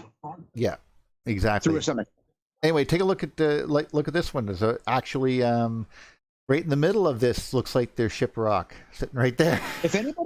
If anybody tells you that is from an impact, I'm going to stab them. All right. Let's keep it PC. Well, you see, look at the scalloping. No, guys. Everyone just go over to Astro Smash's channel. Talk to Daniel if you're preferred to if you wish a stabbing. That's if you wish to stabbing. But over here, we're not doing the stabbing. We're only stabbing old theories to death. Eric Smith, if you're watching, I'll never stab you. We're just taking a stab at it. It's just taking a stab at it. But look at the scalping, the scalping on the crater's edge here. It's just the same kind of scalloping that we see on the rim or on the edge of Valley Marineris, and the same stuff that we see on the Grand Canyon. Actually, we've also seen that in studies in the lab as well. That same sort of scalloping and the edge forming on that. It's a scalable event. Yeah. Meanwhile, we can prove astronomy claims that's from volcanism. Yeah, let me quickly present this just so we have some context. And I just want to acknowledge two people in the chat room, Frederick and Lyle, who were very interested in convincing the skeptic of Tycho being electrically formed versus impact formed, because really just to the not average person, but to the layman. Oh my God, it's Lyle. To the layperson. Oh, yeah. So anyway, those comments are acknowledged, and but we're moving through here. So we got no, it's just so awesome because that's my friend. That's my friend Lyle. That's my friend Lyle from St. John. He was like, "When's the show?" And I was like, "Oh, it's this afternoon," And I didn't think much of it. And here he is. So hi, nice to have you on. I'll have to jump. You can jump on sometime, and we can convince you right here. I would love to do that. Anyway. Still, okay, quick one here. So people together. No, and nobody's taking the time. So what we're looking at here is Theophilus crater. Okay. It's one of the most prominent central peak craters or features on the moon. Hold on. Before you go on and say that's a crater, how is that a crater? Isn't it raised up? I just said feature. I corrected myself. Okay. I'm sorry. I thought you said crater. I got you. It's undoing years of indoctrination, my friend. I'm not a ringer. I was not saying that just to emphasize your point. No, what do we call it? We can call it a thunderbolt crater. All right. Or a mountain. Should we call it a strike or a feature? Because I'm working on that. I think it language looks like that I've adopted. Castle. It's a plateau. You could say it's a plateau. Let's call it a hexagon for now, or a lobe, or I don't know. Let's just move through real quick, and then let's not worry just about so I can present it, and then we can talk about it. So Theophilus. No, it's all good. 101 kilometers across, and it's about 10,000 feet on the edges, on the rims. Wow. It's got the most prominent, to me, central peak formations, these kind of things that we talk about where like the remnants of the arc bolt or the discharge ended or started. And then, okay, one more thing. So it's 100 kilometers. Then you have this very, it's tough to notice it, but if you look to the south of it, you'll see Cyrillus, which is, you know, almost like the thumbnail that you presented, right? The double lobe shape, almost one on top of the next, and you see the cracked wall at the south of Theophilus. Oh, this chip that kind of is created. I also love this here, that there's like lines going this way and lines going this way across it. So you have all these little lines, of course. You have the little dotted structures, almost as little chains of dotted craters, the small ones. Then you have really like, this is not very sharp corners, but if you draw like a very elongated rounded corner hexagon, you can get maybe a hex or a heptagon around Theophilus and very much a hexagon around Cyrillus. To the right is Madler, is the darkened kind of mound crater that has a little crescent in it. And finally, yeah, this is one of those super incredible sites that you can see with like an 11-inch scope get really deep and dirty. And so what does the interior of the structure look like, Chris? They look like crystalline structures from this angle? It kind of looks like, what is it? That thing that Robert loves, Upheaval Dome, kind of. It looks like the Dark Crystal Evil Castle to me, but I'm just, you know. Skeletor lives there, yes. Yeah, you can see like it's so interesting to have Cyrillus, the one to the bottom, almost like this very like smoothed out, like eroded version of Theophilus. You know, like it has a central peak that's more melted, and the floor is melted, and the walls are kind of melted. It's not really, it doesn't have that definition, and then immediately you have this extremely defined, almost chiseled out. But this could have been, this right here could have been exactly the same as this. This went like this and went formed, right? And then it went friggin' pow and hit right here and completely buried that. And those are the peaks right there that were this crater. And that's it. That's all that's left. It literally could have been the same event. That's just a rim crater that happens to be the same. Well, no, it would have happened one right after the other. Otherwise, it would be like the image on the promo video, which would be identical, and they would have splash. But this one is like it found this high peak and went pow and formed a crater. It formed a crater here, and then it was like, I still have tons of energy, and this peak is still here. Kapow! Let's do it again. Right. You know. Right. And then these are, you know, here's a good part of it, pow, and here's pow, you know, and that's, or those could be opposite features. Well, I'm simply presenting a possibility. I really don't know for sure. Well, the idea being that what you're seeing doesn't necessarily reflect something that's happened over time. That the evidence before us does not indicate a length of time between these two, what we call fingerprints, to the extent that it could have been one energy source expressing itself twice, or it could have been separate energy sources in two completely different epochs. Yeah, true. I would think that would be harder to believe because of the situation, only because of their similarities in size, and the possibility of three central peaks. But I could be wrong, of course. No, that's very compelling. Yeah, they're awfully similar to be that same size, and you know, of a proportional depth at least. I also like these little things here. Look at this. Like there's a pow and then pow. Yeah, and all look, the first pow hexagon. Yep. And then the bottom ones are like octagons. I mean, there's this.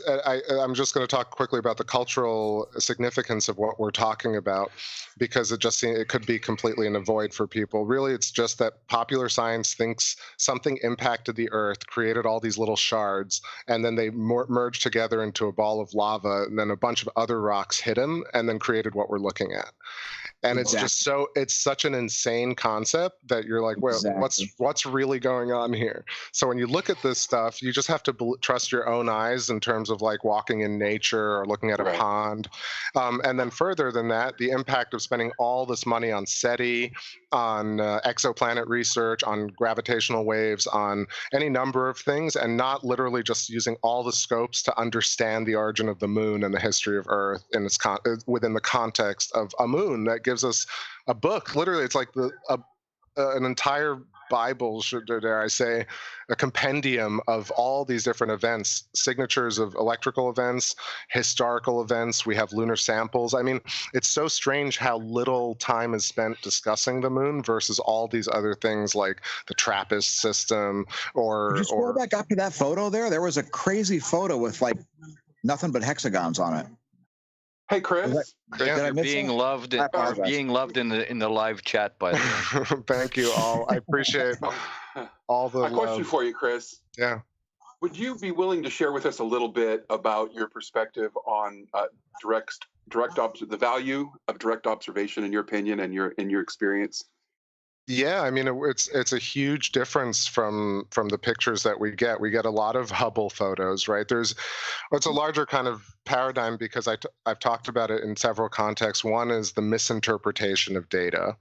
Two is the unintentional misinterpretation of data. You know, there's this weird paradigm where the Thunderbolts project presents things as if NASA doesn't see this, but honestly, NASA has videos from 20 years ago that is fully all about plasma science, and they have magnetometers. What they're looking at. Yeah, they have plasma ion engines. There's this weird disconnect between. That's why I feel like I'm this nexus of like, okay, I chose the moon, and there are enough facets to bring it all together. But look, like I can't see Ceres, but if you took Ceres and put it side by side with the moon and compared features, this is how you gain new understanding.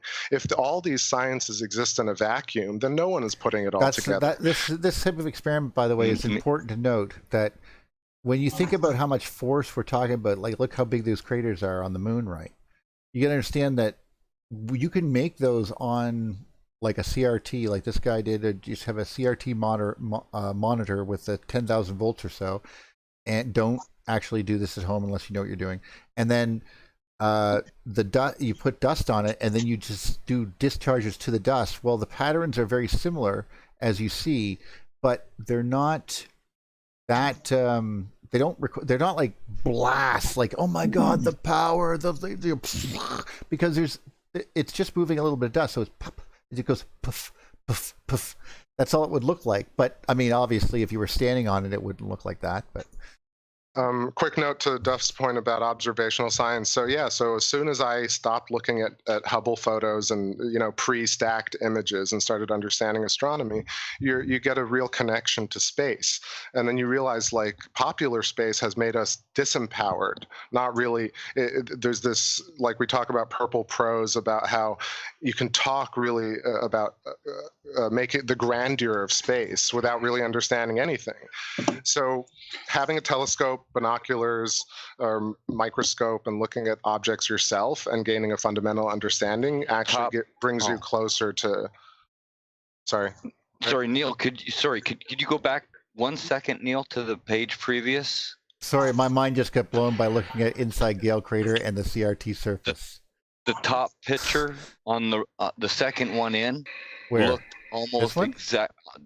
No, on the previous page that you were on. Oh, okay. Let's go back one. Hey, don't lose that train of thought. We live in a universe of light, not of darkness, black holes, and dark matter. This one? Top row, second picture in. Doesn't that kind of remind you of the Great Lakes? Yes, exactly. Totally. That's exactly what it was. Sorry, I didn't mean to interrupt, Chris. I'm so sorry, but I needed to get that out. There's Monument Crater, what is it called? That chip rock right there. Let's see. Did we find this one? Oh, that was good. Anyway, I'm sorry. I'm just being blown away. This guy is obviously blowing my mind. Those look like microbes. Honestly, don't they look like microbes and bacteria? There's your cellular diffusion. Well, no, they're just discharge. Top right corner of that image. Go back up. Top right corner of that image. Which the one? red image.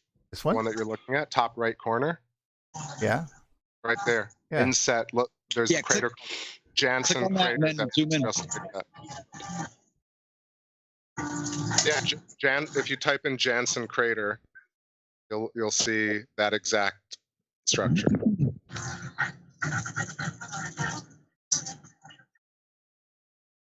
Sorry, I'm very impressed by whoever this was. I have no idea who this person is, and I didn't even know this thing existed. I knew this one. This is the example I remember from this picture. Michael Goodspeed put this one. That's C.J. Ransom's work. I remember that. Yeah, C.J. Ransom, exactly. But I just wanted to, to finish the thought is, yes. Look at real footage. We have this idea of sci-fi, and we have this idea from NASA and other space agencies, right? But people don't have their own conception of what things really look like, but they talk about it as if they did. And I think that's part of why the conversation is diluted and it doesn't move forward, because, in many fields, you don't really you have to really learn the craft to be able to talk about it. So I think learning about the moon for me has been very empowering. Just a very simple commercial grade setup can get you much closer to understanding the universe without the help of agencies and scientists and things like that.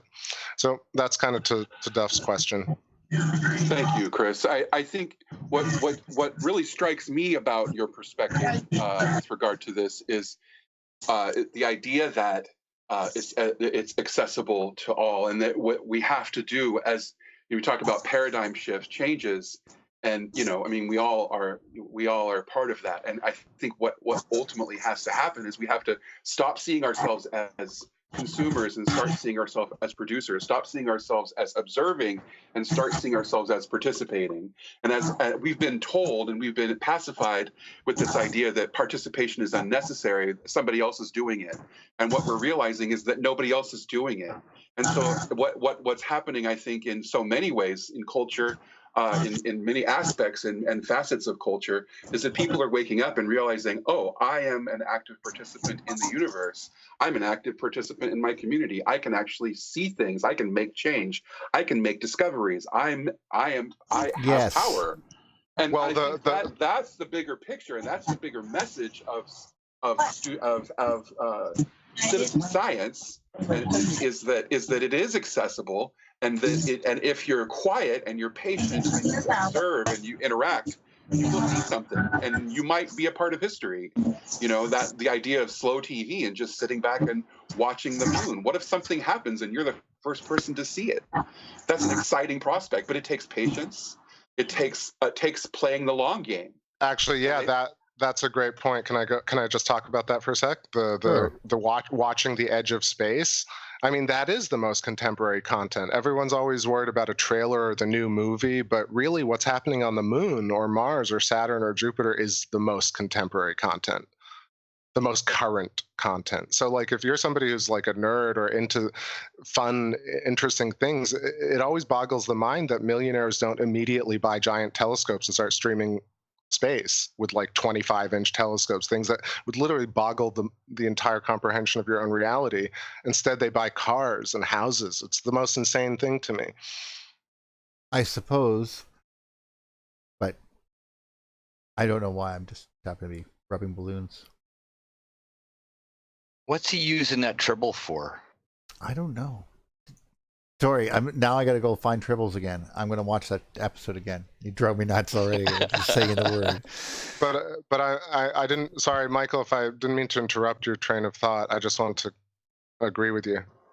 So no, not at all. I was just in support of what you were saying and trying to reinterpret and tell you how what the things that you've been sharing have impacted me, and I've applied the ideas that you have presented to my own personal experience in culture and politics, and seeing parallels of that sort of uprising of the sense of I might be able to actually do something if I get involved is really an exciting movement in humanity right now, and it could easily be crushed. like so many of those movements. But I mean, who burned down the great libraries that have existed throughout time? I looked that up. I looked that up, though. There's a whole list of libraries and museums that have been burned down and at certain junctures and time frames. Like that, actually, that would be a great show. Yeah. Yeah, we should think about that sometime, actually. Yeah. We collect. Neil, go back a little. Neil, go back a bit. Sure. Where? Posidonius. I want you to comment on that. But yeah, Mike. Yeah, sorry. Is it? Michael. No, it's cool, dude. Posidonius, just really a little bit further. Your contribution is really Oh my God. legit, so let's look at this and just as a completely different aside type of feature on the moon, right? These nested fractal craters that have sinuous rills. They have their own bays inside them, like the hexagonal bay, which is like Sinus Iridum.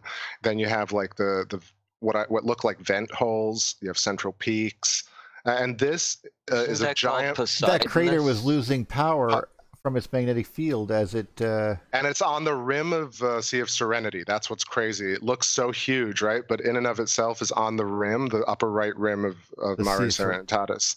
Are you sure it's pronounced that way, Chris? Posidonius. Posidonius? It looks like Poseidonus to me. He's positive. I'm pretty sure.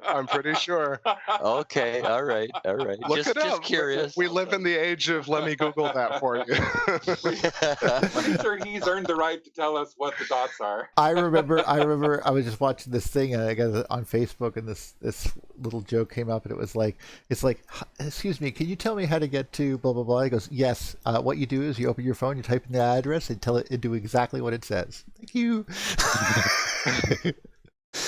I want to quickly acknowledge a couple of people in the chat. What's up, Jedi Princess, and what's up, Silent Murmur says it's so insane to him as well about him or her as well about the telescopes, not buying telescopes. I know, like maybe yes, part of sociopathy or material reductionism. I wanted to answer that. I think it's because we're presented with a version of space that is so disconnected from us and so dark and spooky and far away, and you'll never get there. It doesn't matter. Yeah. And it doesn't matter. It's all like, it's just this. Oh, it's just that. It's just dark matter. Oh, it's just, and people get further and further away from thinking it's exciting. And we have now like a fake version of sci-fi. And this is really with all due respect, because I love sci-fi, but really when you get into nitty gritty of like looking at Posidonius. There's a show called Dark Matter in which I hated the whole name of, but love the show.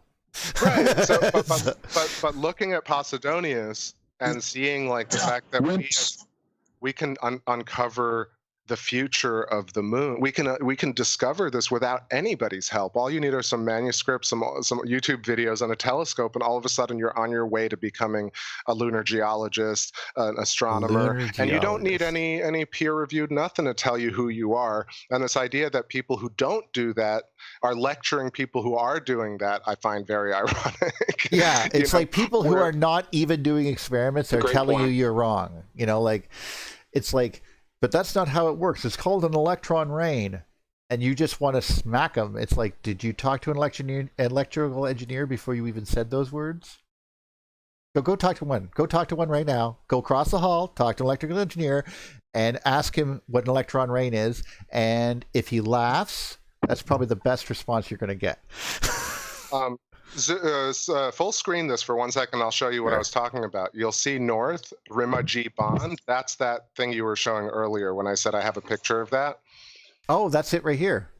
Yeah, look at that gash. It's like, it's unbelievable. Or like maybe it's a fissure, maybe it's split. But it's crazy. You said look at that gash. I think that should be written down in the comments. I'm sorry, I know. Either phrasing or that's the name of his new sex movie. Lana! No, you didn't. And I noticed it's almost like it continues over here as well. This quote from redtube.com. RedTube. Oh, right, exactly. Sorry. Okay, so this is a very interesting feature, right? And then you can keep moving. There are a couple more, and then we can start. I can wrap it up. Okay. Look at that rail goes up and downhill too. Yeah, just let it roll out. There's only like a minute left anyway. Okay, so you can pause here for 1 second. I can talk about this. And whoever's typing, can you mute for 1 moment, please? Could you? I got it. Okay. Right. So we're looking here at a shot of this whole darkened region, right? To talk about, this is the Oceanus Procellarum, right? So it's kind of a grouping of Mare Imbrium, Mare Humorum, and then other Mare regions. And it houses Aristarchus, Kepler, Copernicus, the 3 major features. But what I was talking about is you see this kind of Apennine mountain range that curves and then reaches right at the center. That's Copernicus, and you can see all the filamentary action coming down off here? Copernicus. Like that curves right to yeah, that's Copernicus, where your mouse just was, and then right underneath that is Eratosthenes, named after the ancient philosopher. Yeah, that whole kind of curve to me seems very relevant. And then you see yeah, and then you see so many of these little craters that are actually hundreds of kilometers across on the rims, preferentially of larger mare, not just larger craters. I think it's very important to kind of advance this language. What's the difference between a crater and a mare? Yeah, so the craters, or whatever we're going to call them, moon features or scars or whatever, are really these kind of flat-floored features that are melted and have sharp walls and central peaks or vents. And some of them are flattened, like melted, like Plato at the bottom right corner of Mare Imbrium. Go ahead. Let me just finish the last one. And then mares are the larger darkened regions that are supposed to have been carved by a giant impact wave of asteroids that blasted a huge, like this whole darkened region is supposed to have been blasted out by a series of impact bombardment phases, right? And what I'm saying is that this, and then they were supposed to have filled up with lava and then cooled down to create these dark. I was just going to mention, Chris. We know how these were formed. We know from watching images of the comets that these electrical arcs that swept across the moon were very quick instead of being very slow like on comets. But we see that they go down to a certain level and they etch away. And they etch away the ridges, and they leave deep really high cliffs. On craters or on comets, they still leave cliffs, but they're not very, very high. But on the moon, these cliffs are what, 1,000 feet, maybe 800, maybe more, 1,500 feet. 10,000? Yeah, like 3,000 to 10,000, somewhere like 15,000 feet. Well, there you go. Like the sharper they are, I think, in relief, that you can see like Tycho and like the Apennine mountain range, Eratosthenes, Copernicus. These are like in the 8 to 12,000 foot range, right? Like, yeah, but you know what I'm talking about, that etching action that's going on. Look, I know. I mean, I'm presenting it as just like how do we talk about this publicly where people understand like why this is relevant. Like people understand why. Like, imagine the mountain biking possibilities on the moon. The mountain biking would be amazing. At 1.6G, that'd be totally awesome. As a retired pro mountain bike racer, I could say I would be able to put down some serious speeds with those levels of gravity and those levels of altitude change. That would be really fun, actually, I gotta say. Yeah, until all of your body just sort of exploded from the no pressure. But yeah, but before that. Well, that would remind me of like driving motocross madness on the computer. I'm sorry. Admin, there is no atmosphere. You cannot get your oxygen to your gas. It's just not going to happen. Think again. All right. Anyway, sorry. Okay, keep rolling through this video, and we'll finish it up here.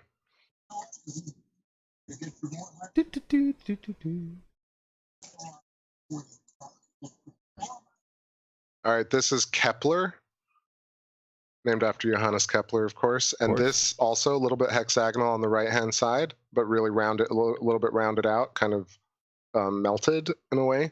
But these are filamentary rays coming off of Kepler, or coming towards Kepler. Yeah, very interesting feature. What do you think the depth difference is between the central crater and those outer craters? Do you think the depth difference is like 100 feet, 1,000 feet, 1,500 feet? I mean, honestly, it's supposed to be like 8,000 feet. Oh, geez. Kepler, the walls of Kepler, are supposed to be huge. like insanely huge. Yeah, Kepler is not nothing small. like a feature on Earth at all.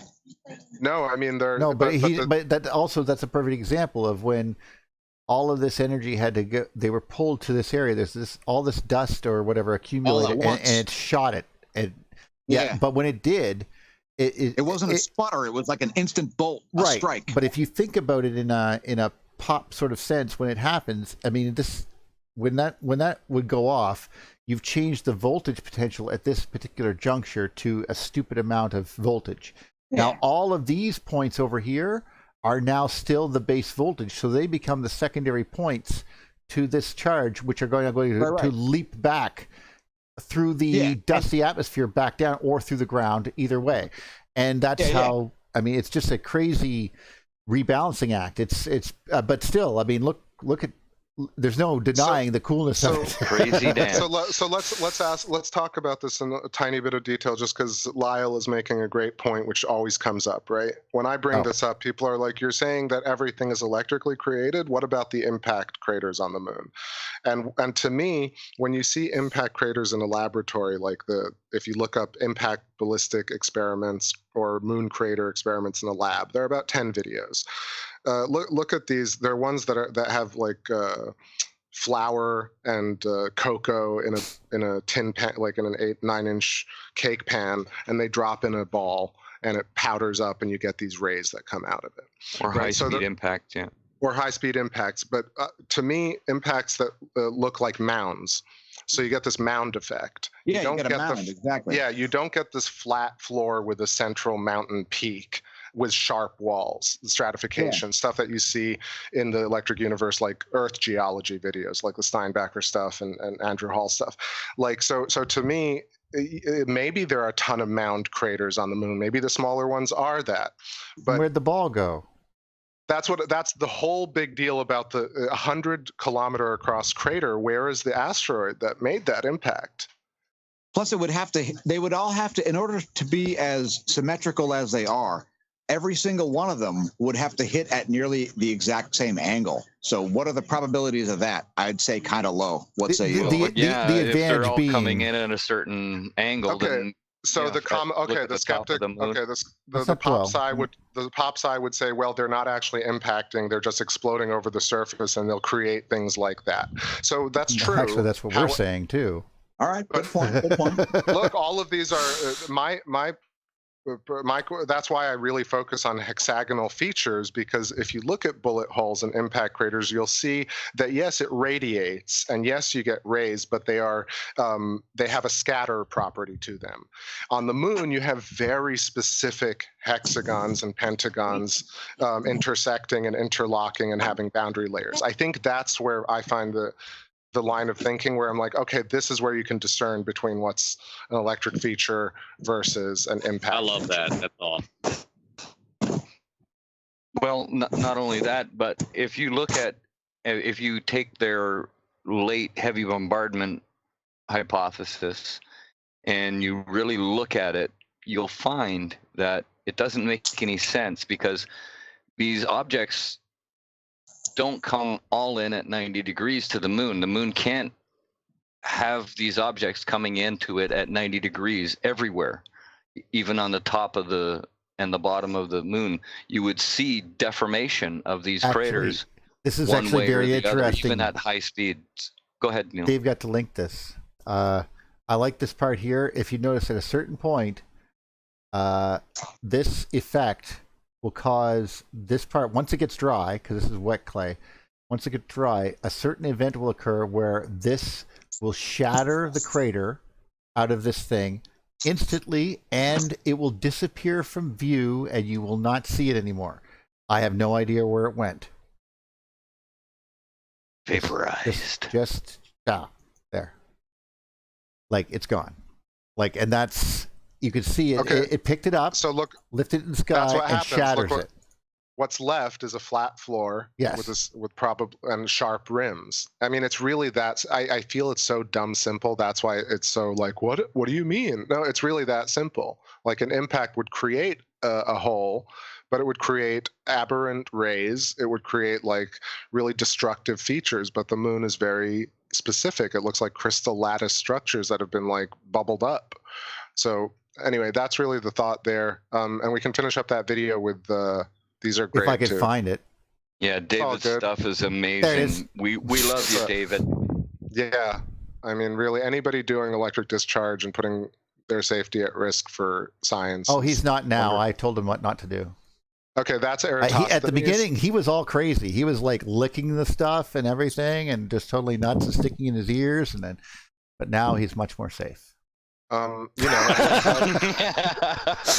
Not literally, folks. I'm just kidding, of course. Anyway, go on. no, just quickly, just kind of. divine providence. I photographed him during this conversation. I don't know if you care. It's in the chat. Oh, okay. Oh, awesome.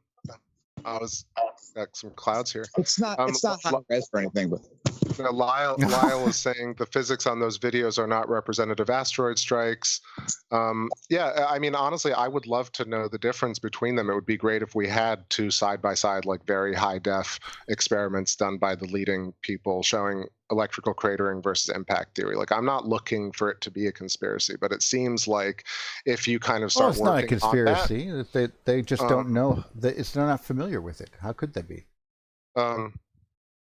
that's true. Okay. I mean, So, no, yeah, I mean, let's- it's not, because, I mean, if you only have so many tools, that's all you have. Like, you can't, I mean, if you think that there is empty space here and there is nothing there, and you think that this is rock and it's neutral, then Right. that is all you have to play with. But if I go, Sure. no, right here, right above this whole thing, just on the surface right here is the entirety of an electric field that is just waiting for you to penetrate it. And there is, and it's right, I mean, the Earth has a much thicker one, but still not much. And it protects us from much of this discharge, which of course is not protected here. I mean, we've seen it on, like you said, 67p. We can watch the dust fly around. I mean, it's not flying around because there's wind there. Yeah. I mean, look. Yeah, it's flying around because of electrical forces. Well, obviously, there's no etching wind. it off of Yeah. the surface. It Yeah.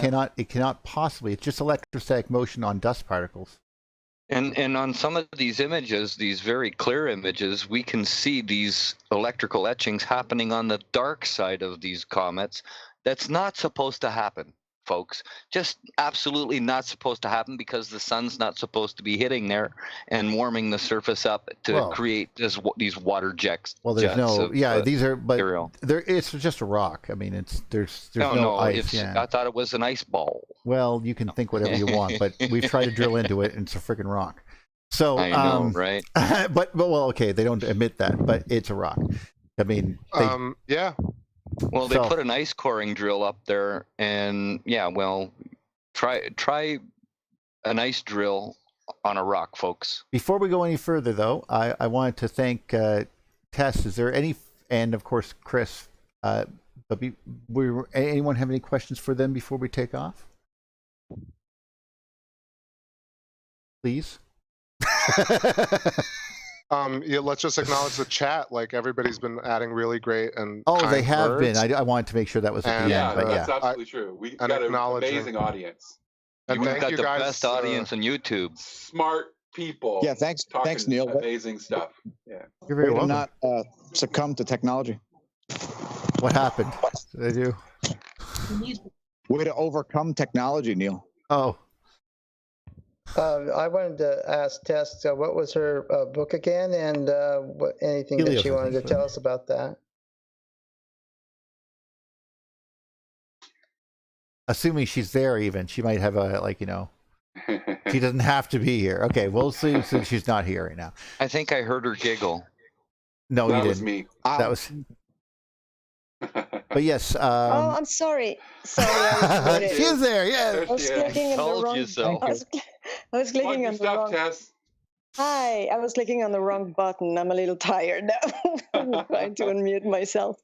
We've been doing this for 3 hours. Yeah, so it's Yeah. okay. You're awesome. Well, I guess I delayed you a little bit, but thank you for having me on your amazing, awesome show. I really love your shows. You're Oh, great. thank you. Oh, don't Yeah, worry. listen- We're going to interview you in depth I always learn, and you make me laugh too, so it's awesome. Oh, well, Thank that's worth it right there. That alone.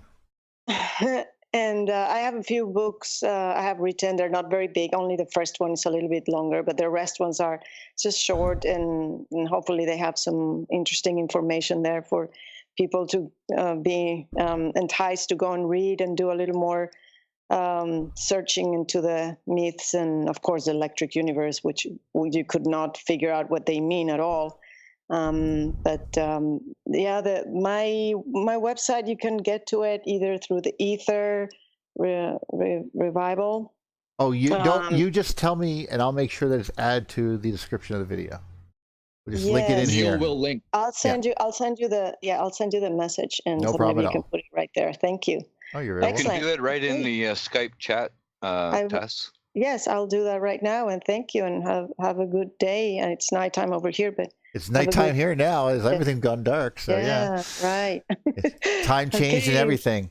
Well, I'll wrap up then, guys. It has been amazing, and Lyle, thank you. I'm gonna have you come on. Lyle's a friend of mine for like 20 years, and the fact that he's here arguing is great because he will not hesitate to argue with me. So it's very nice to have someone who would just he'll call me out, which is great because that means that because most people are like, well, I don't want to go into the show and create any ruffles. I don't know if I want to do that. Oh, it's very embarrassing to be the. No, he'll be like, no, you're full of crap. I'll tell you why. So that's good. That's good. That's what it has to be. Awesome. That's what science is about. So, guys, really. Hey, Neil, I want to say real quick before we wrap up. Yeah. I had an opportunity to go hang out with Take Back Space Live the other day while I was sculpting, and it was the coolest thing. I watched Take Back Space Live on my Roku. Of course, I didn't have access, but then I also pulled it up on my phone while I was working, and I was able to watch the moon while I was sculpting, and have conversations. It was a really cool experience, and the opportunity to be a part of that, I felt really welcomed by the community, and it was really cool experience. I definitely recommend taking the time to sit and check out the kind of work that Chris is doing, because just sitting back and taking a deep breath is an antithetical to the way that our culture teaches us to be, and we might be the first people to see something awesome happen on the moon someday if we take back space. You have such a valid point. One of the things that really hits me is that people used to be up all night long, and they would want turns to sit there and do nothing but look at the moon. Just look through a thing at the moon, this telescope, because and on the top of a mountain, and people would be bringing them tea. There's no power, and they'd be doing this like in the middle of winter and everything else, and we consider that fun. This is because they wanted to know. They felt that there was something that was right there on the verge, that they were. I mean, right here, we're seeing a rock. I mean, look how far away it is, and look at what we've seen on. We see these little striations that we just saw on the moon. I mean, it blows my mind. It does. Quickly, Michael, thank you so much for the really kind support, and I'm so glad you came and had a good time. And Phil, too. Everybody's welcome to come hang out. And then finally, you are nicer than that, Lyle. Yes. We're on a freaking spaceship going through this crazy plasma universe. Like, things are happening all the time, every second. We might as well look out the window once in a while. It's like, oh. But, think about it. Like, there's nothing wrong. Like, I think people think it's like either or. It's not. It's just like it's completely outweighed in terms of watching stuff on that's a representation of the actual thing. I think we just need to bring it in balance and show people how exciting it really is to you can get a picture of this Rosetta, it's a little speck on your screen, but you can still take your own picture of Rosetta instead of relying on ESA, for example. Anyway, thanks everybody. I appreciate it so much. Right there, by the way, Robert, is your little coffee shop that you find on a vacation. Yeah. You find this cool little restaurant that's only the locals go to, and it's the best food ever, and that's what Take Back Space is like. It's like a group of people that get together, and nobody knows they're there, but They just this sort of little group watch the people that are moon. Yeah. actually willing You to nailed sit it. You down and- nailed it. You nailed Yeah, it. Like, that's cool. the cool thing. I go to a city and I'm like, hey man, does your cousin or your sister know about the coolest place in town? You don't go to a city and you're like, where's the nearest Starbucks? Like, nobody does that. Oh, that's Pizza great. around here somewhere. Oh. That's Hey, very welcome to space Yes, exactly. and the Welcome. Neo Renaissance.